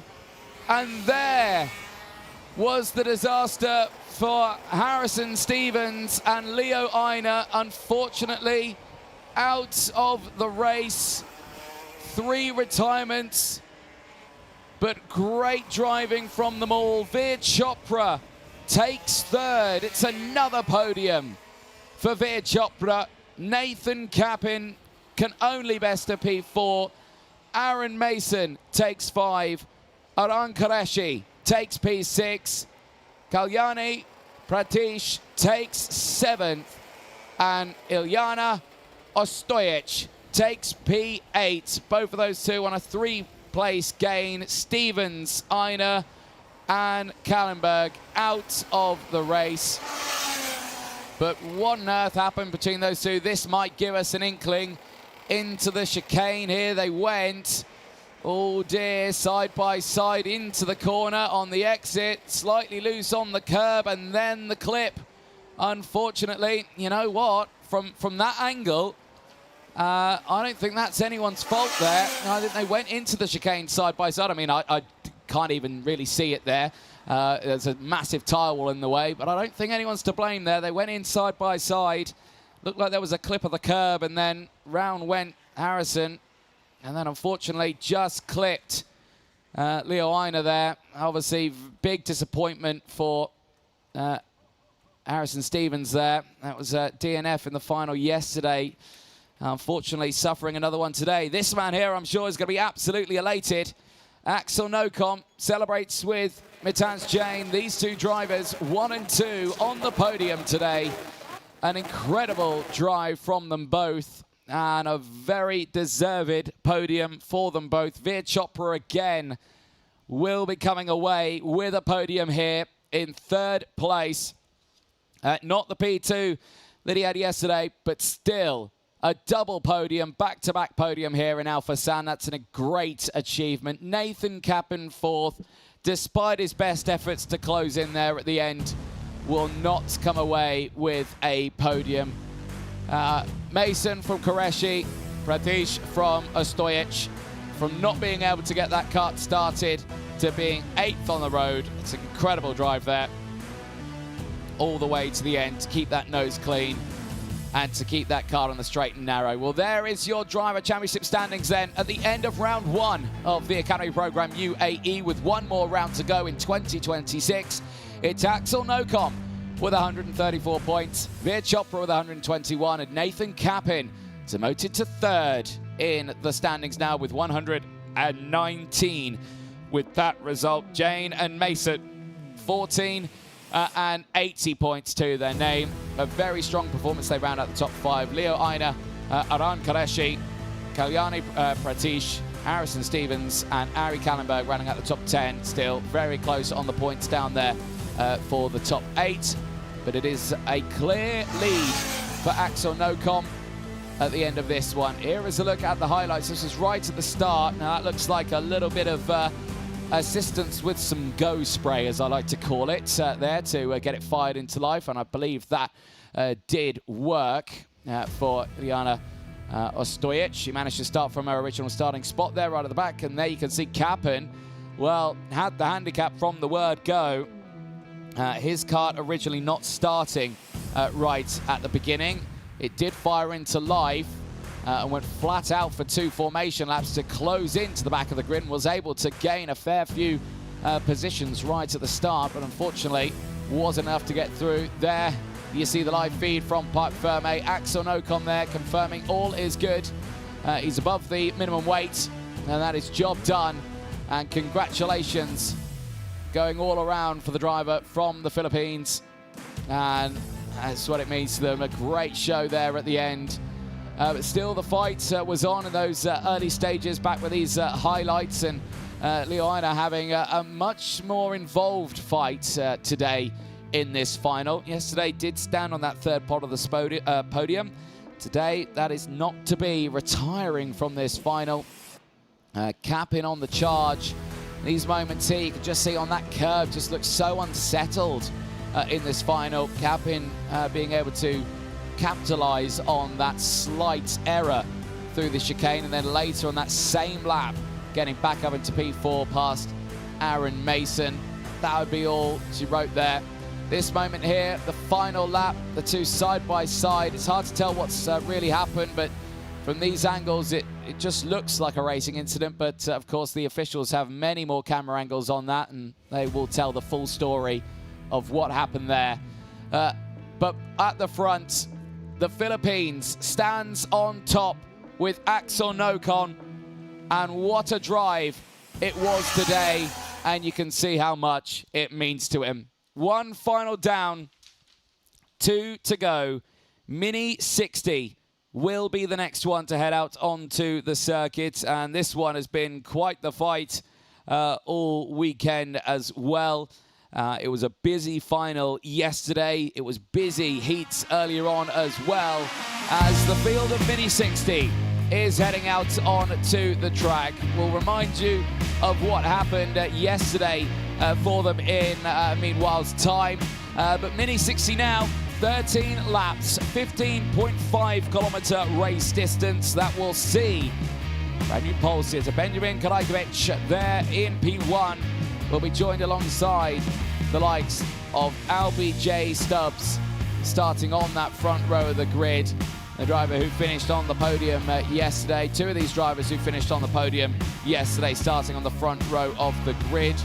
That second row, both missed out on the podium yesterday. Liam O'Halloran and Atika Mir this time have a really strong starting spot here to try and push their way forward. You can see the field there of Mini 60s heading out, 15 of them in this group for the class. And the pressure now on for each and every one of these young competitors. They are the youngest drivers here this weekend. For Mini 60, drivers aged 8 to 12 in this category. They step up then to the juniors after that, and then, of course, into the seniors. Like we mentioned, 15 different entries from many different nations out there, the United Kingdom, the UAE, and South Africa as well out on circuit. But the class itself, the package provided by Paralin, the Paralin Opportunity Chassis on board for all of these drivers. It is powered by the TM Mini 360cc engine. It outputs a mighty 12 brake horsepower, but does rev quite high, 14,000 RPM.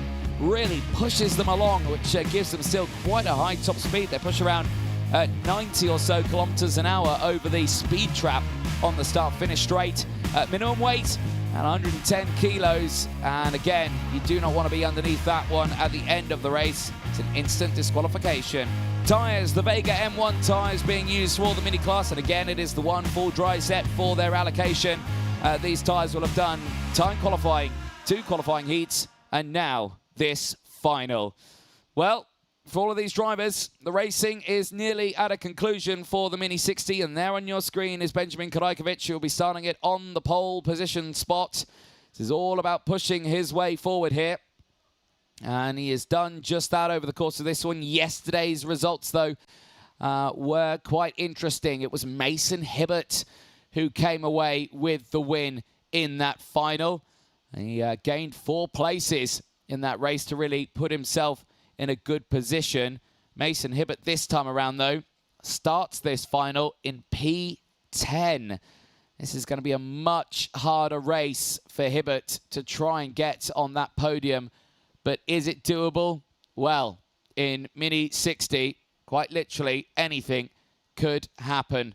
But there on your screen, Benjamin Kadajkovic, who so far today has been all right racing around on his own in time qualifying. That's where it all really started to look good for the young man. He had the drama. He wouldn't initially fire up the engine. He wanted to go out with the rest of the main pack, but he tried to start it and it didn't fire into life in time qualifying. He then got it going, but he missed out on being part of the pack, and we thought that, you know, that wasn't going to work. You know, you need the slipstream sometimes in the Mini 60. You need that tow. But it turns out for Kadajkovic, he did not need it. And he actually went quite sizably faster than everyone else in that time qualifying session. And he was able to keep that momentum through the qualifying heats today. And now finds himself back on the pole position spot here in this final on Sunday. And what can he achieve from there? Here is that full grid. Benjamin Kadajkovic and Albie J. Stubbs on row number 1.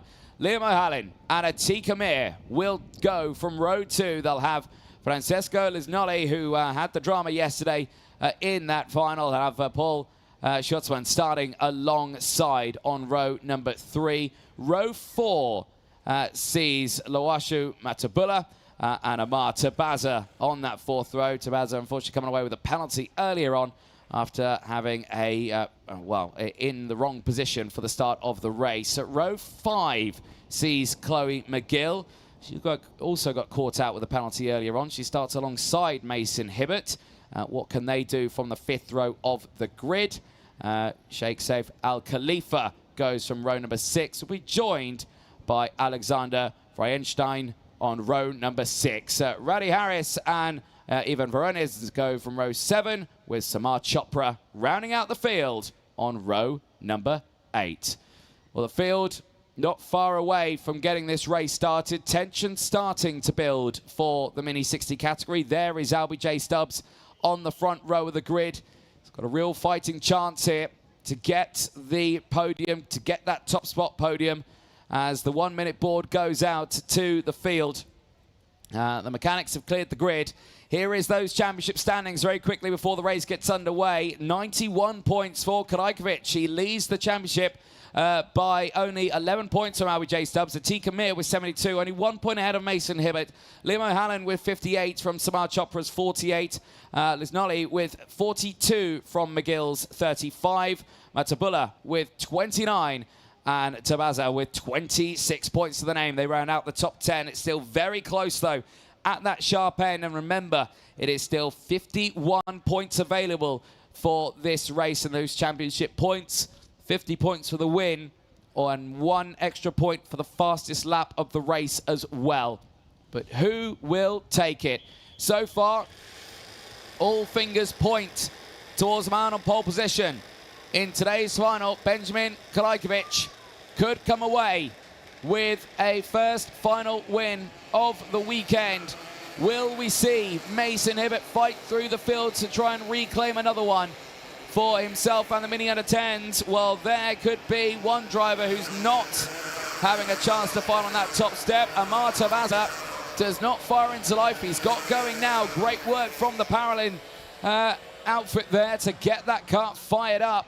But, well, for Amar Tabaza, he is well out of formation. He has lost the pack there heading in towards turn 9. He's only making his way around turns 3 and 4 right now. So disaster striking for the driver, due to start on the 8th spot of the grid. And that does gift, for the moment, Mason Hibbert here to have the clean track in front of him. But he has to remember, he needs to keep the gap if, of course, Amar Tabaza is not there. Over the line they go. That is the outlap completed. Drivers now onto the formation lap here at Alphasan. Now, where is Amar Tabaza? Has he been able to reel in the field here? No, I don't think he has right now. I think he's a lot further down in the back of the field yet. He's only just going over the start-finish line now. So he is unfortunately going to be starting this one right at the back of the grid. And that means the only way is up for him. There you can see Martin Bean on the gantry, chatting away with some of the fantastic marshalling team here at the Alphasan karting facility. And those marshals, once again, have been doing a brilliant job this weekend, keeping the drivers nice and safe out on circuit, responding to those incidents, keeping the track clear as well. We could not go racing without that fabulous orange army. Into the final sector then for Mini 60. Benjamin Krajkovic and Albie J. Stubbs will be on the front row of the grid. There you can see Amar Tabaza has closed in. Now the gap is still there, and well, Amar Tabaza's been able to get back into position right before the red line, but there's a driver grinding to a halt, and I don't believe it. Is it Mason Hibbert again? He had drama earlier on, and he's got it again. The final winner yesterday, I think, might be out of this race, and I think it's the same issue. He's trying to get it started, and it's just not going. Disaster striking for Mason Hibbert into the tram lines. Are we racing? The answer's no. They're going around again. And does this give Mason Hibbert a chance if he can get that kart started? Can he get back into this race? He's out of the kart right now. He's saying, can we try and get this going? Can I try and start, because they've not come back round? And is he been told no? Is he been told yes? I'm not too sure. They're pushing him back to a safe spot now. No, are they leaving him there? Is that it? Is that it all done for Mason Hibbert? Oh, the Paralin teams have come out. They're going to try and look at it. It's a battery swap. A new battery going in. Is this going to fire into life? It's got a quick swap. It does go. Yes. The answer is yes. It does fire into life, but no, it's stopping again. Surely has he been told he can't go? Now, it is running. It is fired into life. But is he going to be allowed to start this race? And it was a false start, and they are sending the field round again. They're coming into that final sector once more. This was that moment. It just ground to a halt. And you've really got a feel for him. He won this final yesterday, and today it's just not going his way. But here now, the field once more heads into that final sector. There on your screen is Mason Hibbert. Mechanics are with him. Are they going to start him from there? I mean, they'll have to wait for the field to go past. It's a little bit out of sorts there in the order, and you can see they've all got into position. Now, have they left the gap for where Mason Hibbert should have been? And I don't see the gap there at this moment. There should have been 2 carts and then a gap. At the moment, I don't see those. But let's wait and see. Oh, there he is. He's managed to get going. He's right at the back of this field, but he's going to have cold tyres into the tram lines. We are racing towards turn 1. It's a good start for Krajkovic as they go in towards T1. It's 3 wide in the background, and that to me is that Liznoli has gone through. Is that O'Halloran? I'm not quite sure, but it's been a brilliant start from one of them, and I'm trying to see the number as they go through as round, and that's a big hit into the back there, and that is the driver out of this race. That is a huge moment there for Alexander Freienstein. Freienstein out of this race, and I do hope he is okay. He took a nasty knock to the back there, and I can see he's holding his arm a little bit. There's another cut that's ground to halt. That's Ivan Voronin as well. He's also out of the race. That's 2 drivers out right at the start of this one. But eyes on the rest of the field. It's been a lightning getaway for the field here. There are yellow flags out there, of course, in towards sector number 1. So these drivers will need to be careful here. Out of the final corner, though, it is still Krajkovic that leads the way over the line, quickly followed by Paul Schutzman. And that's the driver who's gained 4 places here from near the back of the grid. Schutzman, who started this one P6, is there in 2nd place. The best position he has been in all weekend, as Al Khalifa is under investigation for cutting the track. There's a change for the lead, and that is Schutzman to the lead of this race. Where on earth does this pace come from?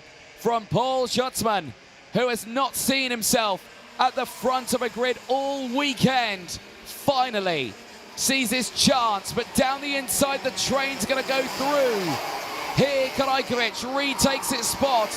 Atika Mir there 3rd place. Liznoli is there in 4th. O'Halloran in 5th. Metabula is up into 6th place, and he's in this train. LBJ Stubbs has not had the start we wanted in this one. He's gone from 2nd to 6th, and he's right at the back of this train. And all of them squabbling for position here over the start-finish line. But it's Krajkovic back into the lead now. He's opened up a gap as down the inside of Atika Mir goes to the move. Schutzman down to 3rd. Schutzman now under pressure from the rest of the field. He looks again to the inside. He can't quite do it. He stays behind. And now you look at the championship. Krajkovic takes control of it. Goes to 141 in the points. Atika Mir steps up to 2nd with 110. Still quite a commanding points lead, though, for the man who leads the way. And this is the danger that these drivers have got here now, because they continue fighting like this. Schutzman back down the inside. O'Halloran tries to follow as well, and it's now up that order. O'Halloran there into 4th place. Pushes through, but Mir fights back. Mir fights back through and is back into P3. They've got to settle down here now. They've got to think about the bigger picture. And that bigger picture is Benjamin Krajkovic driving away by a full 2nd from the rest of this field. The teamwork needs to come in here now. Yes, they're fighting in their own right, but Mir sends it down the inside of Schutzman and gets back through into 2nd place. And every single time an overtake like that happens, they lose time on Krajkovic. They need to decide who wants to lead this train. Right now, it's Atika Mir who feels like she deserves that job to lead this 2nd train. But everyone else is all fighting for it. For Schutzman, it's his first time up at this sharp end here this weekend. He has been fighting in and around that mid-pack, but we have not seen him in a podium spot so far this weekend. Right now, he's holding on to 3rd. It's a big look over the podium, big look over the shoulder, sorry. Sees O'Halloran still there. Liam O'Halloran here just missed out on the podium yesterday as well. And I can imagine he's geeing himself up to see if he can try and get one here. One of the younger drivers in the class. part of the mini under 10s. He is the leader of that one right now. But he is pushing his way to see if he can get onto that podium. And he is so tantalizingly close to it. And he is communicating there with Schutzman to continue to push forward. LBJ Stubbs as well, just there. On that podium yesterday, Schutzman down the inside. And O'Halloran follows. Atiq Amir loses out on not one, not two, but 3 places. As now, Stubbs gets through as well. And Mesabullah might have a chance to re-attack this front grid now. Stay deep, stay focused, but it's under pressure from Mason Hibbert. Hibbert here from breaking down at the start, from starting at the back. He's back in this race, and he is back inside the top 10. The Virtual Championship now still fluctuates. Stubbs now up to second. To the inside, it's Liam O'Halloran into P2. He's made the move clean. He's done it into second place, and Stubbs follows as well. Schutzman still trying to fight for this position around the outside of Atiq Amir, but was he within the track limits there? I could not see from my angle, but did he try that position from the outside? And this one here, again, big sense. Now this is Lisnolly back on the fight. Lisnolly down the inside has got past through Schutzman.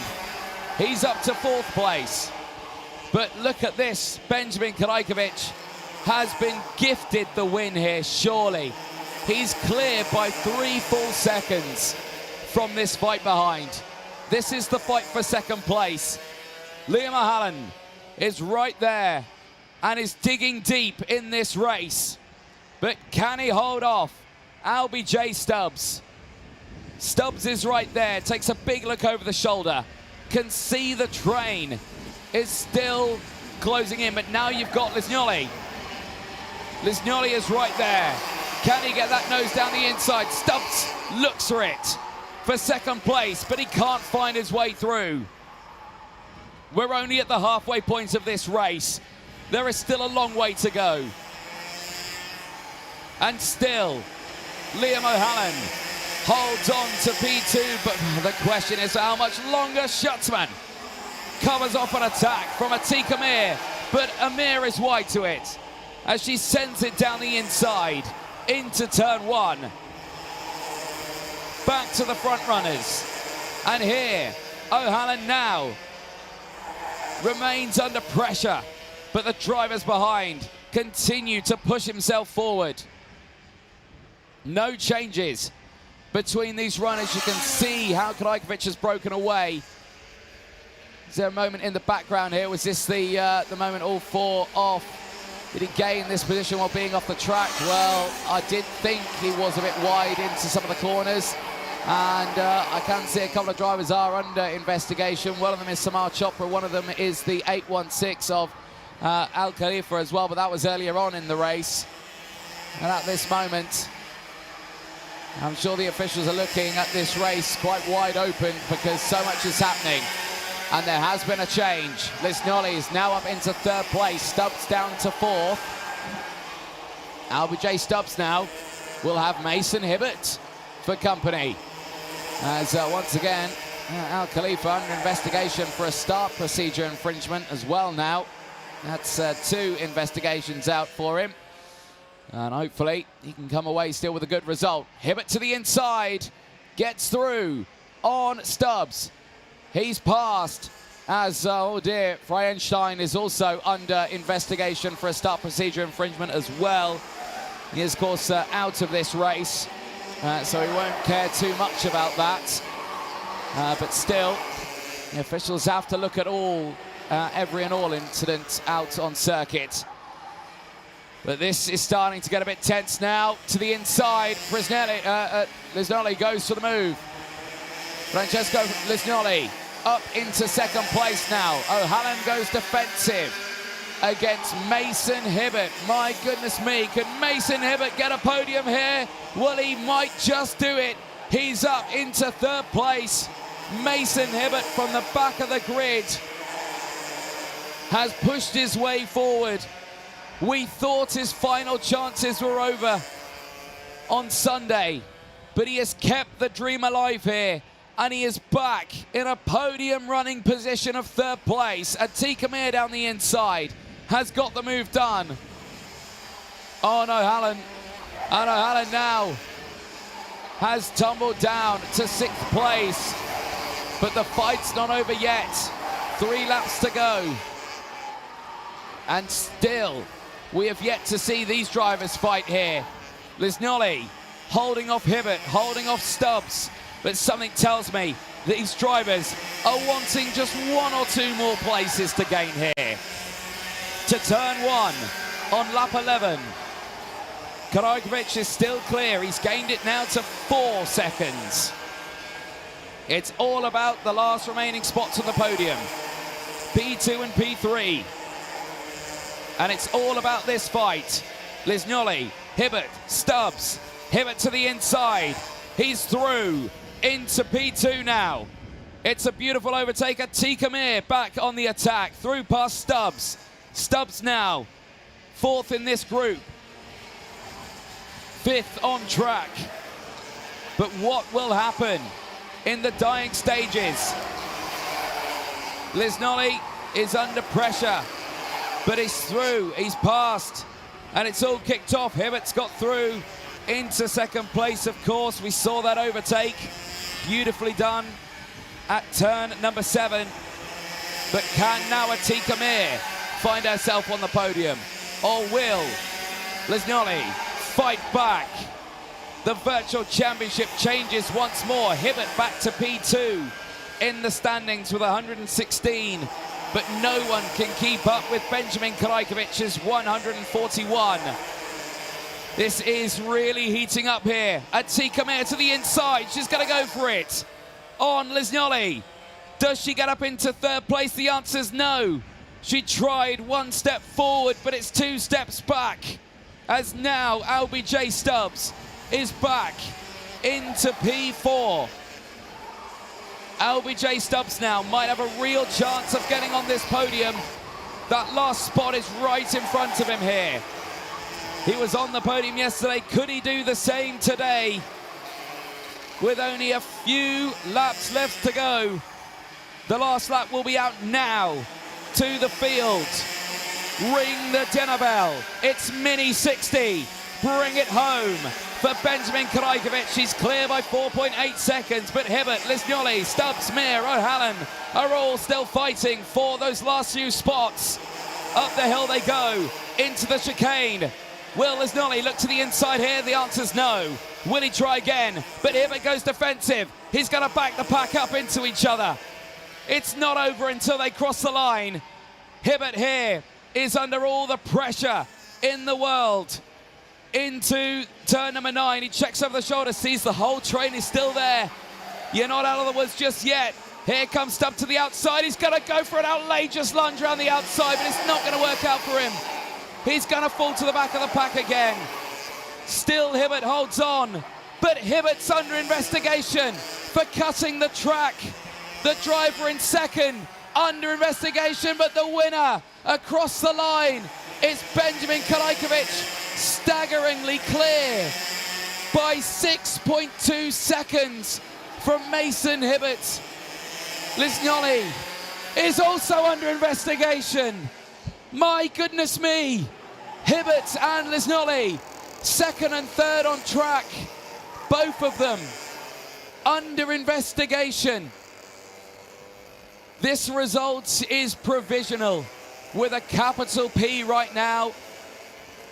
And this is all going to be settled in the steward's office. Multiple investigations out there, and 2 of those involve Mason Hibbert and Lisgnoli, second and third on track. But one driver who doesn't need to worry about a thing is Benjamin Karajkovic. The pilot of the 802 machine has done enough. He has won the race. Well, that is Schutzen there in the 820. But the 8:02 machine, Krajkovic, as he heads round into the final sector now, back towards Parc Fermé. Cool, calm, and collected. Did not need to worry about anything during that one. Mason Hibbert is the biggest mover in that race. But the question remains, will he hold on to that P2? The same for Lisgnoli. Will he hold on to that third place? Could this mean that Atika Mir and Liam O'Halloran could be on the podium? We don't know here. As at the moment, am I seeing anything for the 8:03 and the 8:20 under investigation? No, I'm not. The 8:22, they're fine and clear. No pending investigations for them. There's your full results. So Benjamin Krajkovic, he's going to win that final. That is done and dusted. A beautiful run today, cleared by 6.2 seconds. But the question mark lingers over Mason Hibbert and Francesco Lisgnoli, as they are both under investigation. Atika Mir and Liam O'Halloran, 4th and 5th, might have a chance of standing on that podium, but the question still remains. We'll have to wait and see. There, unfortunately, is Ivan Voronin. He was out of this race at the early stage. Mechanical issue potentially, but caught out in a bit of an incident at the start. Alexander Freienstein as well, hopefully is okay. He was caught out in that incident at the start as well. And hopefully is all sorted out. This was the drama right at the word go.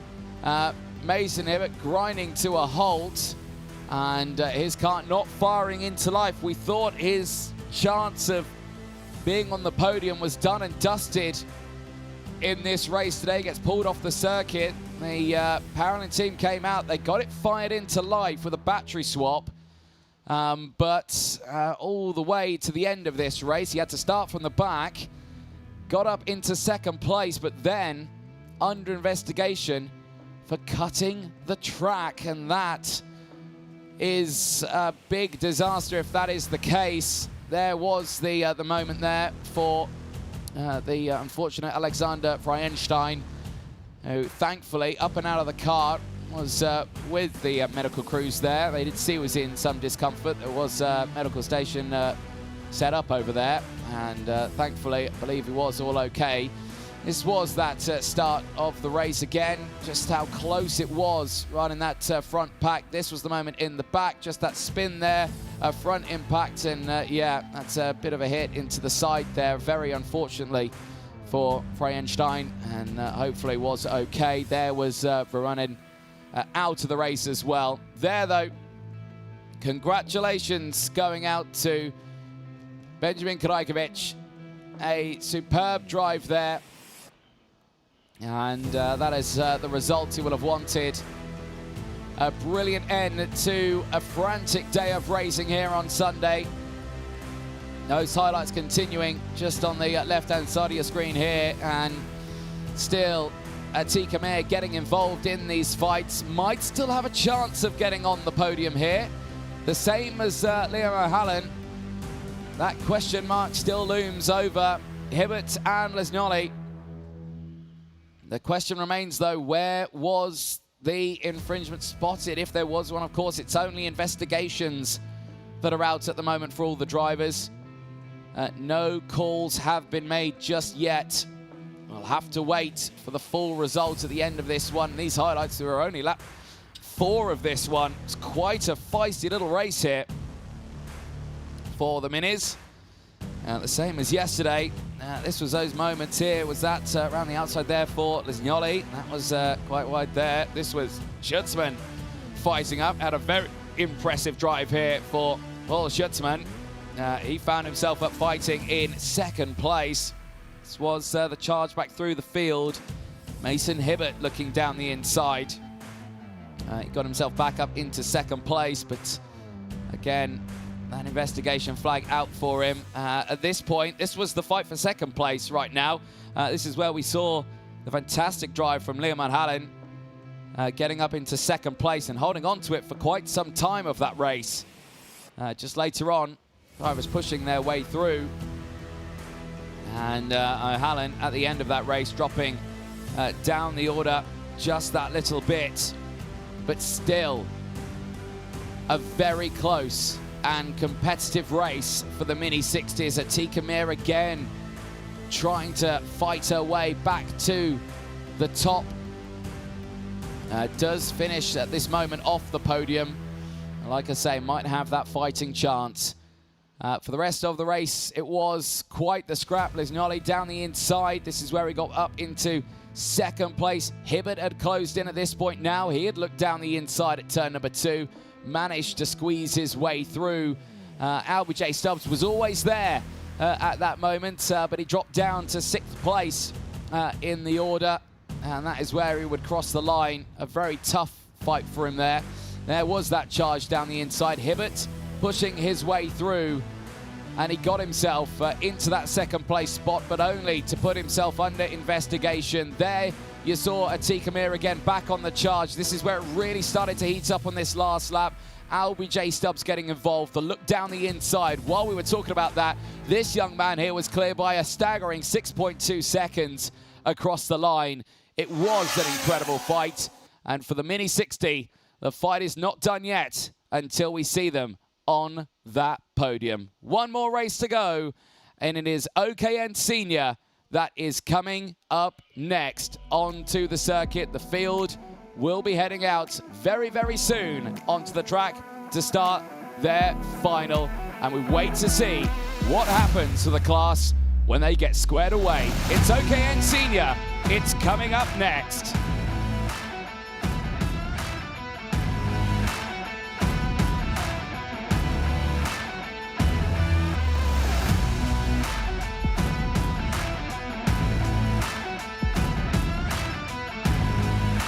Well, here we go. The final is making its way out onto the circuit. It is OKN Senior.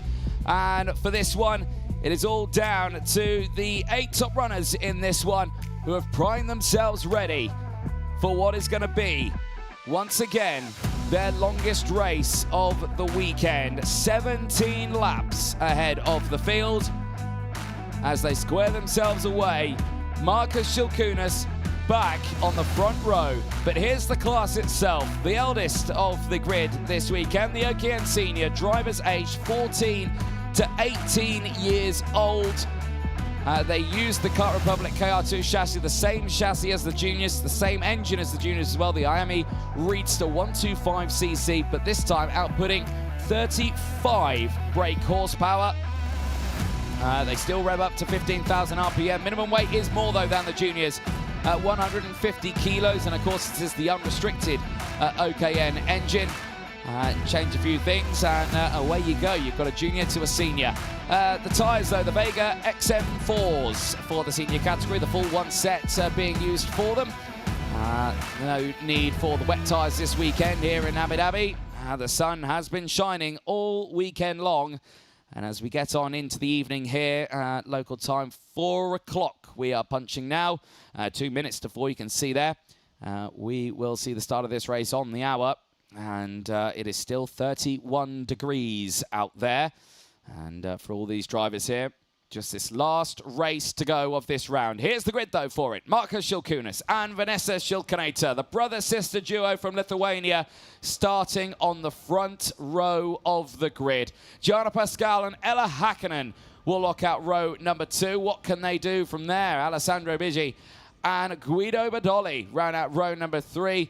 Alessandro, unfortunately, after that spin in the second of the heats, puts himself down in the order. Amelia Vishamirska and Omar Jorge will round out the 8-kart field. Jordan Moodley not out on track over the course of the day.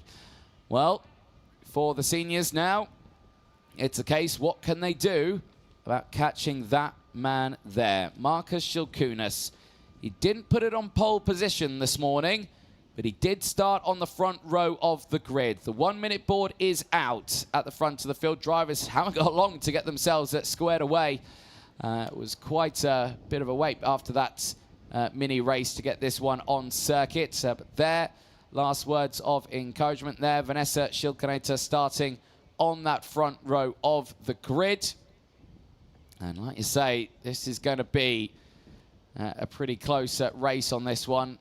Both brother and sister of Marcus Shilkunas and Vanessa Shilkaneta, both incredibly quick here at the Alphasan circuit. And the rivalry continues between the two of them here. And we'll see who will get that run in towards turn number 1. This time around, though, Marcus has got the prime position on the front row of the grid in P1. Alessandro Bigi takes his seat into his wagon. The pole sitter from qualifying now dropping to P5 after the challenging qualifying heats. We'll see Gianna Pascal and Ella Häkkinen starting just ahead of the field on this one. Yellow light and yellow flag waving at the front of the grid, indicating 30 seconds before we see the start of this race. The pressure builds as the green flag waves. Engines are on. And it is the OKN seniors heading off for their final race of the weekend. Will this be a complete lockout for Marcus Shilkunas, who at this moment in the 31-degree heat here in Alphasan has a staggering 101 championship points compared to Ella Häkkinen's 78. Alessandro Bigi's got 75 to his name. Gianna Pascal with 66. Guido Badoli with 62. Shilkaneta with 55. Vishamirska with 52. And Omar Jorge with 36 to his name. Still incredibly close there for second onwards. But Marcus Shilkunas with a great advantage here in the early stage of this one on round 1 of 2 here in Alphasan. But right now is all down to this last race. Outlap completed. Last chance to get temperature into those tyres here for the senior category. They're back over the start-finish straight, and what's it going to be this time around for them? We've seen some pretty feisty starts for the senior category. Everyone looking to try and gain multiple positions at the start of this one. For Gianna Pascal, this is her best starting position for the final this weekend. P3 for her on this grid. She starts right behind Marcus Shilkunas. She'll get the best possible run in towards turn number 1 in this one. If she can try and close that door on Vanessa Shilkaneta, she might gain second place very early on, but she needs to get that move done on Shilkunas sooner rather than later. Do not want to release Marcus Shilkunas. As soon as he has the clean air, he drives away from the rest of the field. Into the final sector they go then. Here for the Champions of the Future Academy Program, UAE. It is all down to the seniors now to bring us home to the end of this mesmerizing weekend of racing we have seen. The numbers may not have been the highest, but the action has been the purest in the racing. And here now, it's the OKN Senior for their last hurrah this weekend. Into the final corner and into the tram lines. It's Shilkunas and Shilkaneta. Lights are out, fight is on. Into turn 1, and it's a great start for Marcus Shilkunas. He holds on to the lead, but Gianna Pascal did manage to get up into second place, and that's exactly what she wanted to achieve. There, Vanessa Shilkaneta fights back into third place, but she's under immense pressure from the drivers behind, and that's Emilia Vishamirska who has gained those places from the back of the grid. Ella Häkkinen's gone backwards a little bit. It's fighting away with Guido Badoli right now, but we'll keep a close eye on that one. Omar Jorge still rounds out the field, but the question remains, Marcus Shilkunas at the front of this field is breaking away once again. No one able to catch the young Lithuanian, who at this moment has opened up already an immense lead from the rest of the field. But it's Gianna Pascal in second place, and this could be a great chance of standing on that podium, but there is a long old way to go, and anything can happen in these finals. Shilkaneta back into third place. She is trying to close back in on Pascal. The gap is 9/10 of a second. But Emilia Wiśniewska is there. She's gained 3 places at the start of this race. You can see how that fight is starting to unfold just behind, but now you've got Alessandro Biggi just behind. Biggi's trying to close in. It's a good fight here. We had a great fight in the senior final yesterday. All of the drivers fighting away for position, and there's another one down the inside. Emilia Wiśniewska gets the move done and is up into 3rd place. She's on the podium right now. But can this field close into Marcus Schilkunis? The gap was 1.2, it's now 1.4.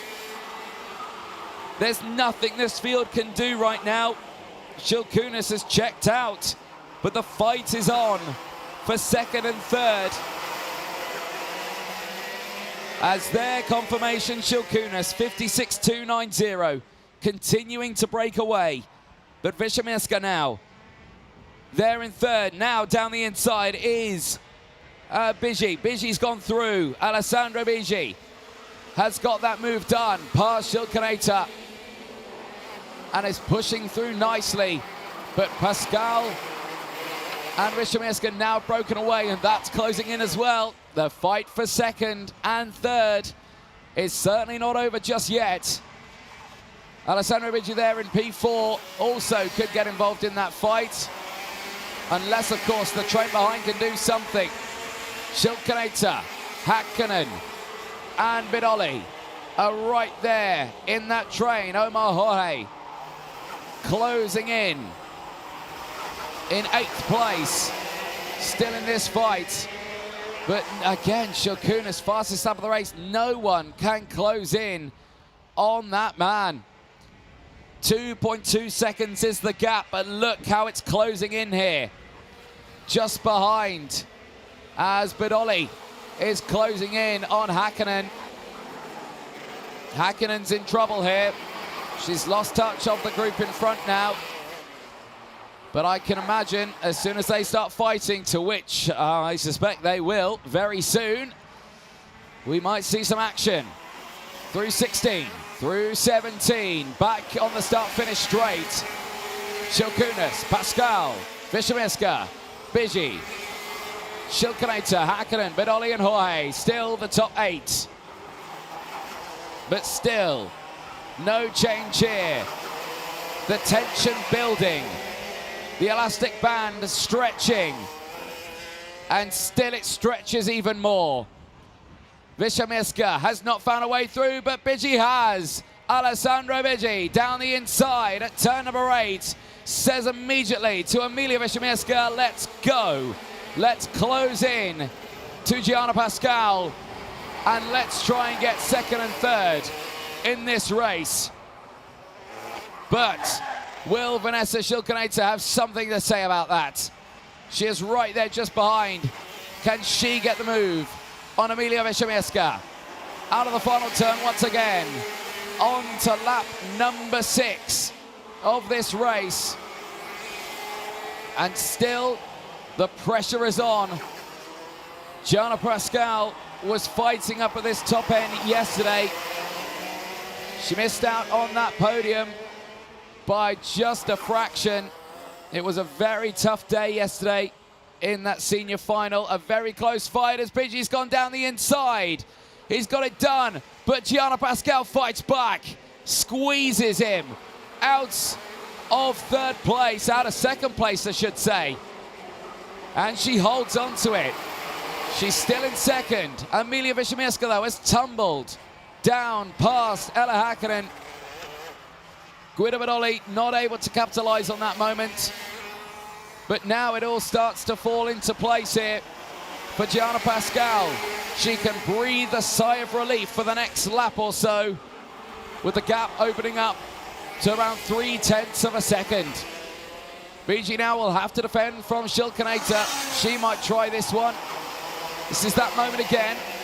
There you can see the move down the inside. That was Vanessa Schilkunis getting it done. This was Biggi down the inside. You just see he gets loose going into the corner, outbreaks himself, and Gianna Pascal not only retakes it back, but makes him kick up a bit of dust as well. But let's see what happens in this one, as the fight still very much on here for P2. Out into the final sector they go. And still the fight rages on, but no one able to get a nose down the inside. There's the gap at the front. Nothing between the two of them. But still, this is a close fight right now. The gap is a staggering 5.2 seconds between Shilkunas and Pascal.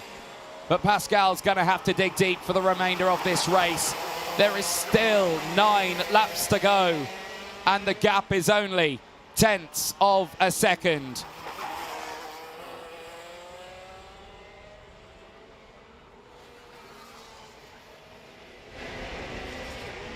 But here, this is what it's all about. These drivers here really trying to focus to the end.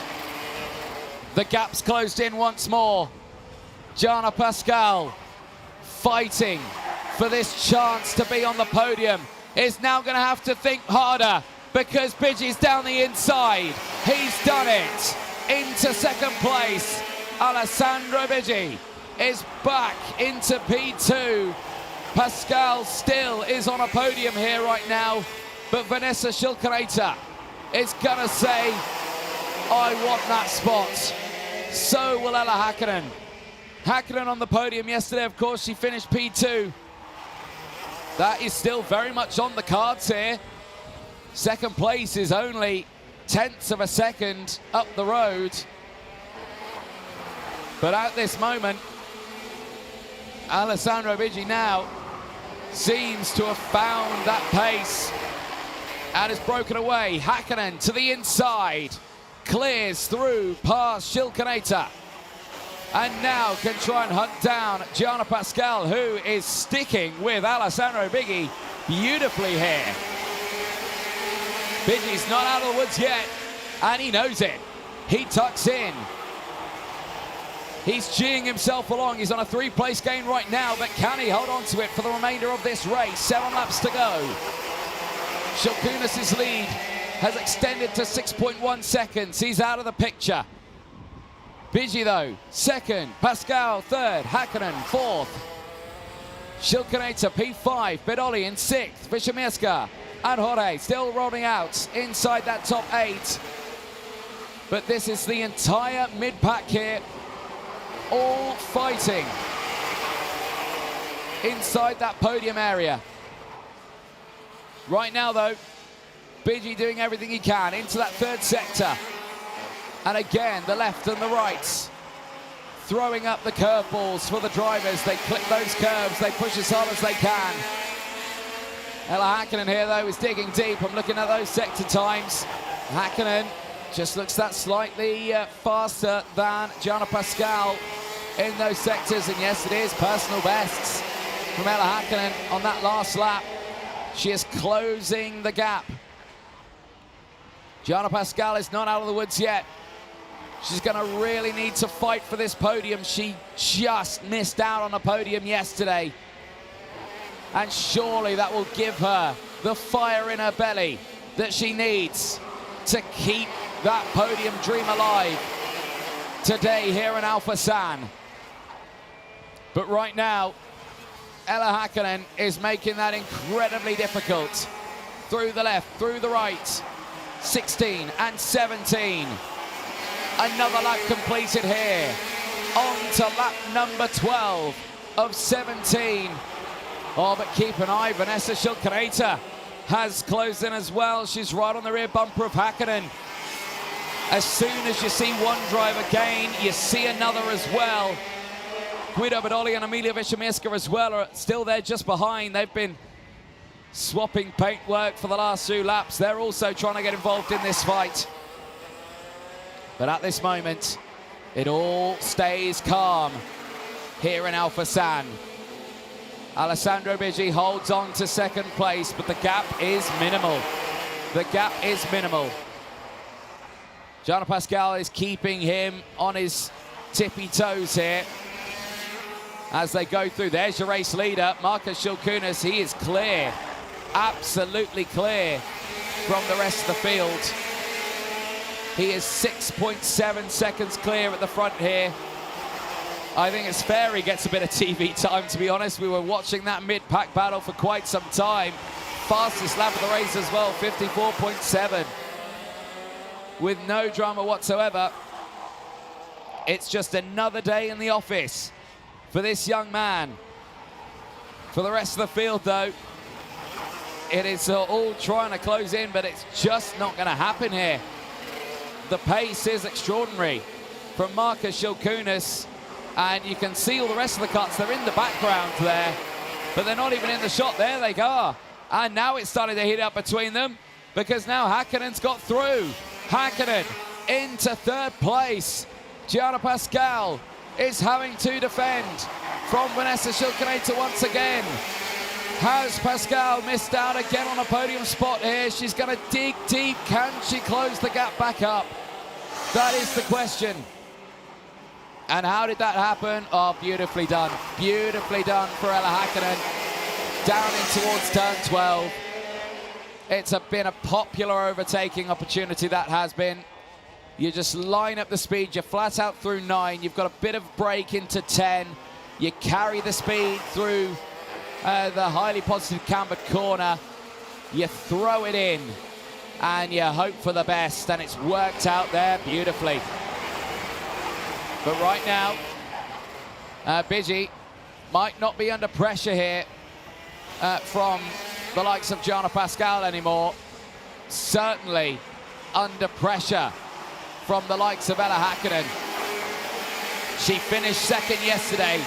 She is hunting down a second place today.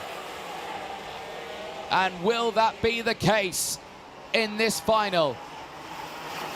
Bigi missed out on that podium yesterday as well. Didn't find himself on that top steppers. Now Pascal's lost out to Shilkunaita. Shilkunaita's through, Pascal's tumbling. Now Guida Badoli goes through. And now will Emilia Wiśniewska find her way through? She's going to look for the up and under here. Can't quite get it. Stays behind.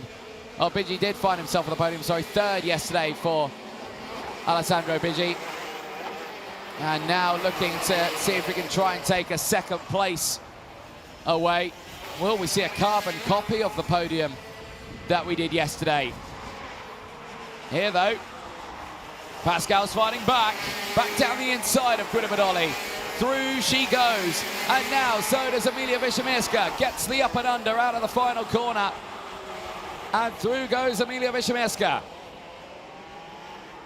This is a great drive still from them both. They have fought brutally hard over the course of this weekend. They fought at the sharp end of the field. They fought in the mid-pack, and they fight at the backpack now. But still, you can't take away their determination in this race. Well, Badoli's got his way back through there on Wiśniewska. By the looks of it, Pascal's been released. But this is the fight for second place. Can Ella Häkkinen come away and match the result that she got yesterday? She's going to go for it. Down in the inside at turn 16, she's done it. Through goes Häkkinen. Past Bigi. The move was perfect. Going on to the final lap of this race, but Bigi surely is going to fight it back. He does not want to finish exactly where he did yesterday. He wants that P2. And it's right there in front of him. To turn 7, down to turn 8. Is Häkkinen going to go defensive? Slightly is the answer. Not fully. But right here now, it is all down to the last stages. I've got to say, Marcus Shilkunas is probably about to cross the finish line right now, because he's clear by 9 seconds. The fight, though, for second still on. There is Vanessa Shilkunaita in P4.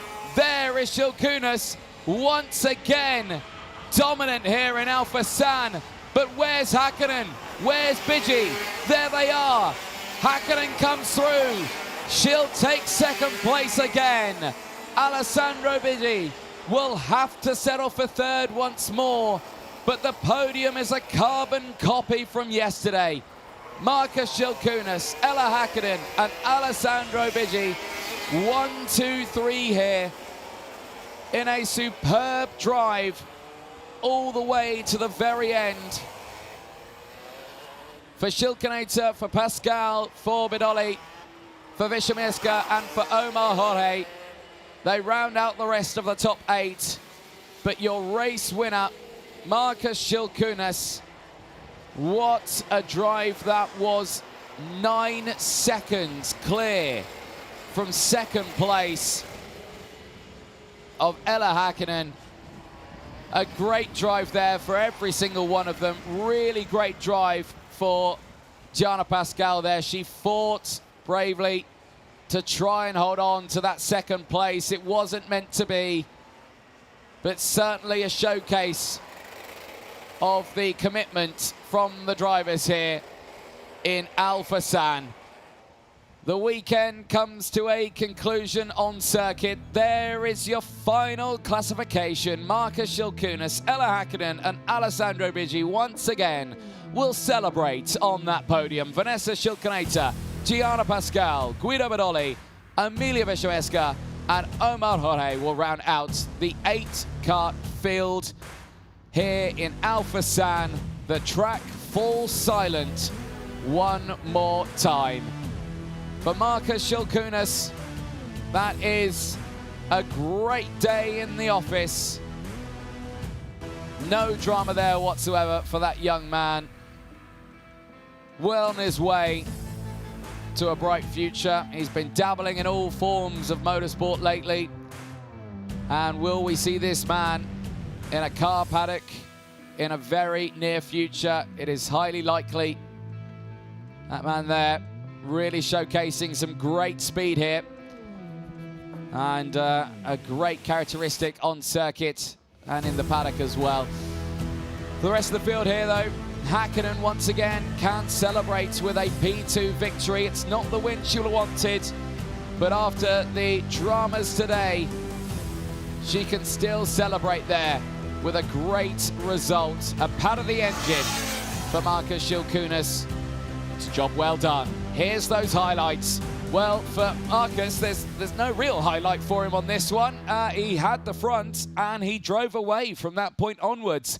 The fight was behind him. Gianna Pascal, from the word go, was there in second place, and she cemented her position there for about, I'd say, a good solid 75% of that race. She was there in P2. She had done a brilliant job of holding on to that spot. The fight was on behind them though. Bigi on the move, Vishamirska on the move as well. She was able to get up into third place. I thought she was going to close in on Gianna Pascal later. She would tumble down, unfortunately. She would finish P7. Not the result she will have wanted. You could see how committed Gianna Pascal was there, tucking in behind the steering wheel, pushing forward. But it just fell into the clutches of the drivers behind. This was a really important move for Alessandro Bigi. He got up into third place. There again, they still fought in the background. Shilkinator fighting her way through. There was the moment. The first attempt from Bigi. Gianna Pascal fighting back. That was the great defensive posture there from Gianna Pascal, squeezing Bigi just on the exit, kicking up the dust. Later though, the overtake that finally sealed the fate of that position happened at turn number 16. Later, Häkkinen getting the move done. That just gave Gianna Pascal just that little bit of breathing room. Later though, on lap 13, we had to wait some time for that overtake, but she managed to get through. Then Vanessa Shilkinator squeezed her way through. Guido Bidoli tried to get in front, but Gianna Pascal said no to this one. Later, retook that spot back and said, there's no way I'm falling any further down in this race. Emilia Vishamirska tried to capitalize on that moment as well. She did initially get past Guido Bidoli. Bidoli, though, would take that spot back, and that would again release Gianna Pascal. This move here, Ella Häkkinen, as clean as you like into turn 16. Great on the brakes. And this moment here, Marcus Shilkunas across the line, drifts around turn 1 in style and secures a second final win of the weekend. Hakkinen and BG, line astern, second and third. Schilkenator takes fourth. Gianna Pascal, an incredible job, but rounds out the top 5. Misses out on that podium again, but still a head held high here in Alphasan. Well, that brings a conclusion to the racing action here this weekend for the Champions of the Future Academy Program UAE. But again, don't go anywhere. Those podiums will be coming up a little bit later on today, probably in about half an hour's time from now at roughly 5 o'clock. Stay tuned for that one. But myself, Anthony Jordan, will say a big thank you to all the amazing marshals out on circuit, to the camera crews, the production crews bringing you the broadcast, all the officials here this weekend as well, and to you, the viewers at home. Thank you so much, and we will see you for round 2 in 2026. Goodbye for now.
Check one.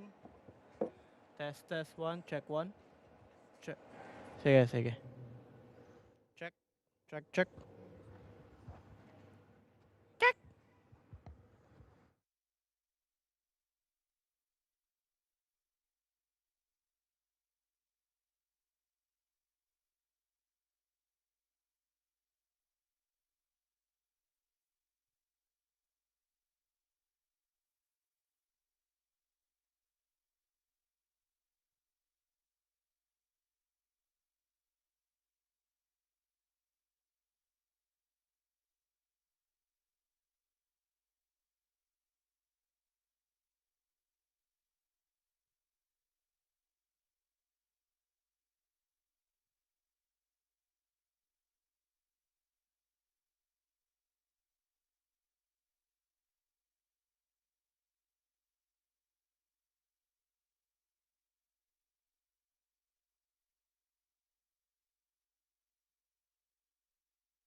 Attention paddock, attention.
You're standing directly in front of the camera. What for? That's where you want to be. No.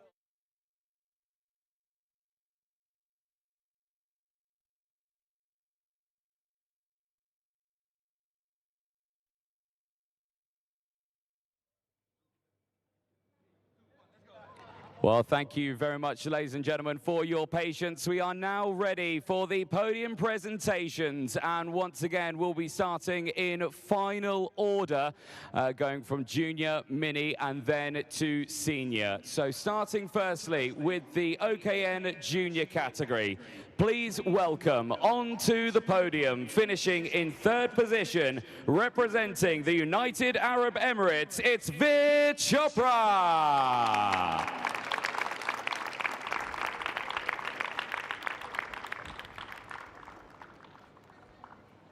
In second position, finishing just 1 second behind the race leader, representing the United Arab Emirates. Give it up for Mitaz Chain.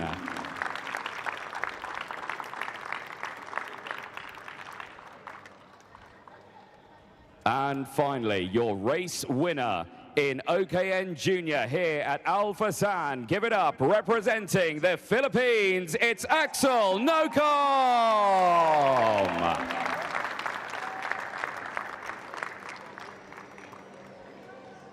We will now listen to the national anthem of the Philippines.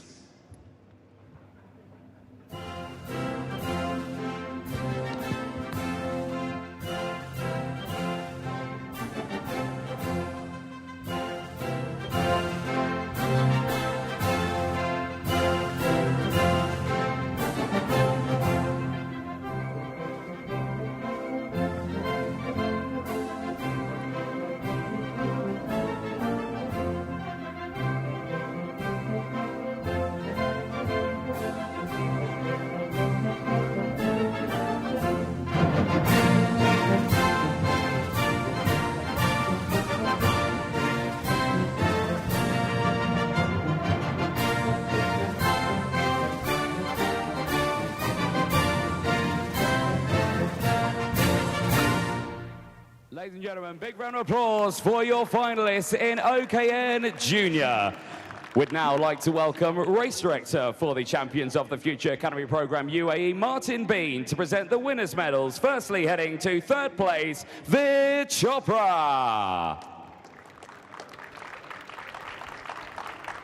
Veer Chopra having a fabulous race, finishing just 3.5 seconds behind the race leader. The second place medal heading to Mitansh Jain.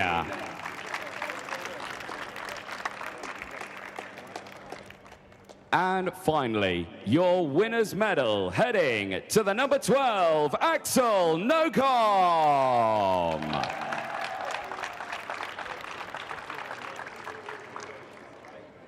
Well, Martin, you join those drivers for a photo op. Don't go anywhere. Yes, indeed. Drivers, nice big smiles on the podium there for the photographers out there. Brilliant day's racing here in Al Forsan, which sees another staggeringly close final, just 3 seconds separating the top three. Well, if we get everyone on the top step of the podium as well.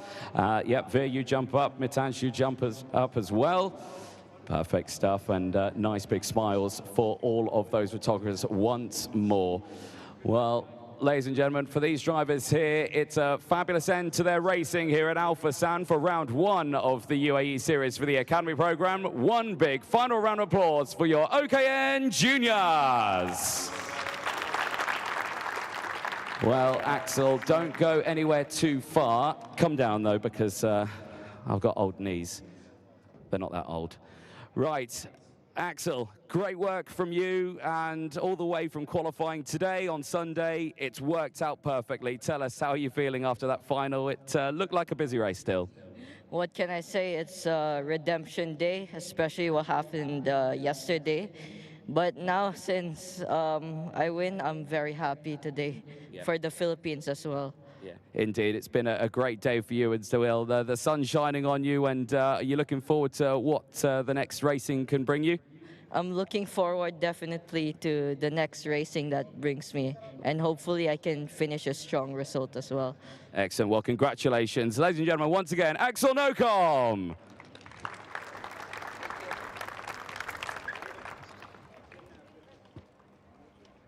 We'll now turn our attention over to Mini 60 now, and another very tantalizingly close final, which sees the top runners finishing within tenths of each other for second and third place. But we will start with third position. Please welcome onto the podium, representing the United Arab Emirates in the 803 machine, it's Atika Mir.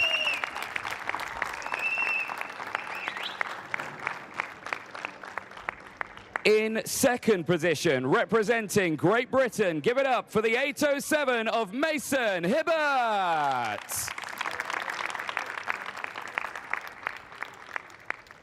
And your race winner, representing the United Arab Emirates in the 802, it's Benjamin Kalajkovic.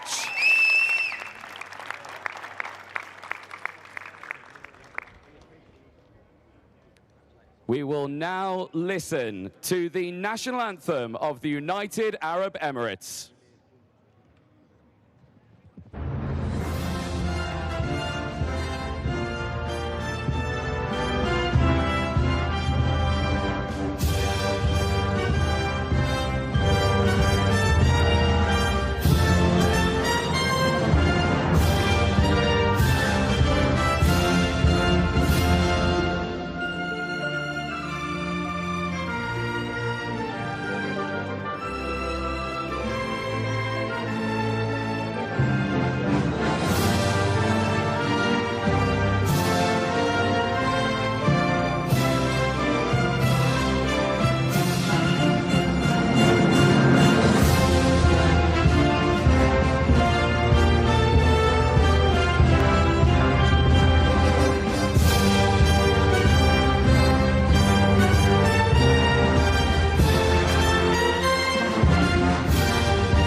Big round of applause for your finalists in Mini 60. We'd now like to welcome onto the podium Marco Parolin from the Parolin brand to present the winners' medals. Firstly, heading to third position, Atika Mir. Atika having a fabulous race, 1 place gain to finish up in that top 3. Please welcome as well onto that podium once again Marco Parolin to present the second place medal, heading to Mason Hibbert. Mason once again having a fabulous race, 8 places gained to finish in second place. And finally, it's a lights to flag finish. Please give it up for your race winner, Benjamin Kalajkovic. Well, 2 podiums for Benjamin this weekend, and nice big smiles once again for all of the photographers out there after another frantic day of racing in Mini 60. It never fails to deliver, and then finally we'll get everyone on that top step of the podium as well. So, yeah, Mason, if you want to jump in nice and close. Atika, if you want to join as well. Perfect stuff there. Well, again, fabulous racing for the Mini 60. Nice big smiles once more for all the top 3. And finally, ladies and gentlemen, one big final round of applause for Mini 60. Well, Benjamin, don't go too far, because we're going to want to have a quick chat with you. If you want to come on down and squeeze over on this side of me. Right. Now, Benjamin, how heavy are those 2 medals you've got there? You've got a second and now a first here this weekend. Tell us, is your neck getting sore? Yes, very. And how about the rest of you? That was some tough racing out there today, but you certainly had the pace. Tell us, how was it from the word go this weekend? Because qualifying started very well for you. I was very fast. Like what I said in qualifying, hopefully I get a gap, and it happened. Yeah. It certainly worked out, didn't it? But all the way into that final, you had that pace. Do you feel happy with the results today with a P1 and a P2? Yes. Excellent stuff. Well, congratulations. Well done. Ladies and gentlemen, give it up for Benjamin Kalajkovic.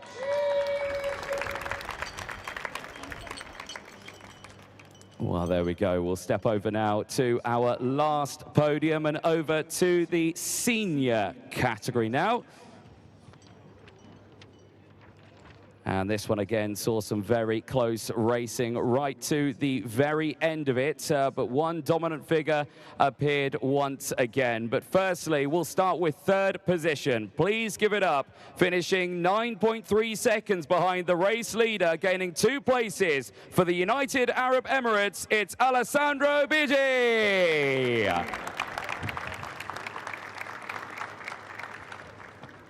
In second position, finishing just 9 seconds behind the race leader, also gaining 2 places, representing Monaco, it's Ella Hakkinen.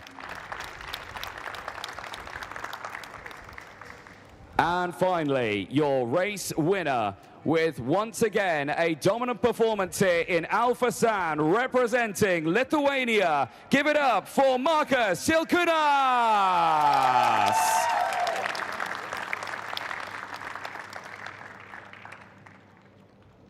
We will now listen to the national anthem of Lithuania.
big round of applause, please, ladies and gentlemen, for your top 3 in OKN Senior.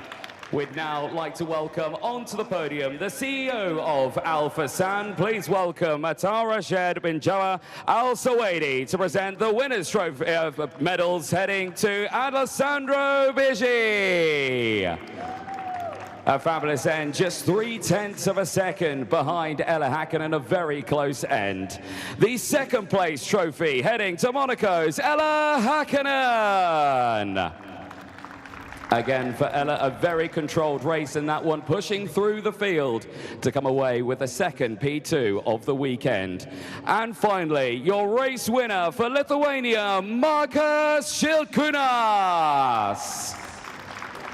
For Marco, the dominant trend here in Al Forsan continues, securing another P1 on track. Well, Mata, if you'd like to join our drivers on the podium, nice big smiles for all of the photographers out there at the end of, once again, a very busy day of racing here in Al Forsan. And finally, if all those photos are taken, I know that one of our mans has just made it there. We'll get you all on the top step of the podium. So we'll jump in nice and close for one big group photo. And again, for all of these drivers, we look forward to seeing what they can achieve in a racing paddock in future race weekends. For all of these drivers, the senior category is competitive. And for these 3 drivers, they have made it to the very end. Both of them, all 3 of them, taking a double podium here this weekend. Well, ladies and gentlemen, one big final round of applause for your OKN Senior. Well, once more, we will dive in very quickly with our race winner. I know you love our chats here, Marcus, but Marcus, another bit of gold wear on there. They're quite heavy, these medals, aren't they? But tell us, how are you feeling after the racing? Good racing, and you're happy with the result? Yeah, for sure. I'm happy with the result, and yeah, it was a great weekend. Just wanted my sister also to go on the podium, but unfortunately, it's okay. Yeah, it's one of those tough things. You both can't be P1 on this one, but plenty more racing to come for you. What can we expect in the near future? For now, we are meeting again here in Abu Dhabi, and then we see. Excellent. Well, congratulations. Well done. One big round of applause for Markus Šilkūnas. Well, there we have it. Ladies and gentlemen, we're all done here for the Champions of the Future Academy Program UAE. But don't fear, we'll be back very soon, of course, with the racing here in LA. And then Al Forsan once more for the Academy Program. For myself, Anthony Jordan, it's goodbye for now, and we'll see you in a few weeks' time.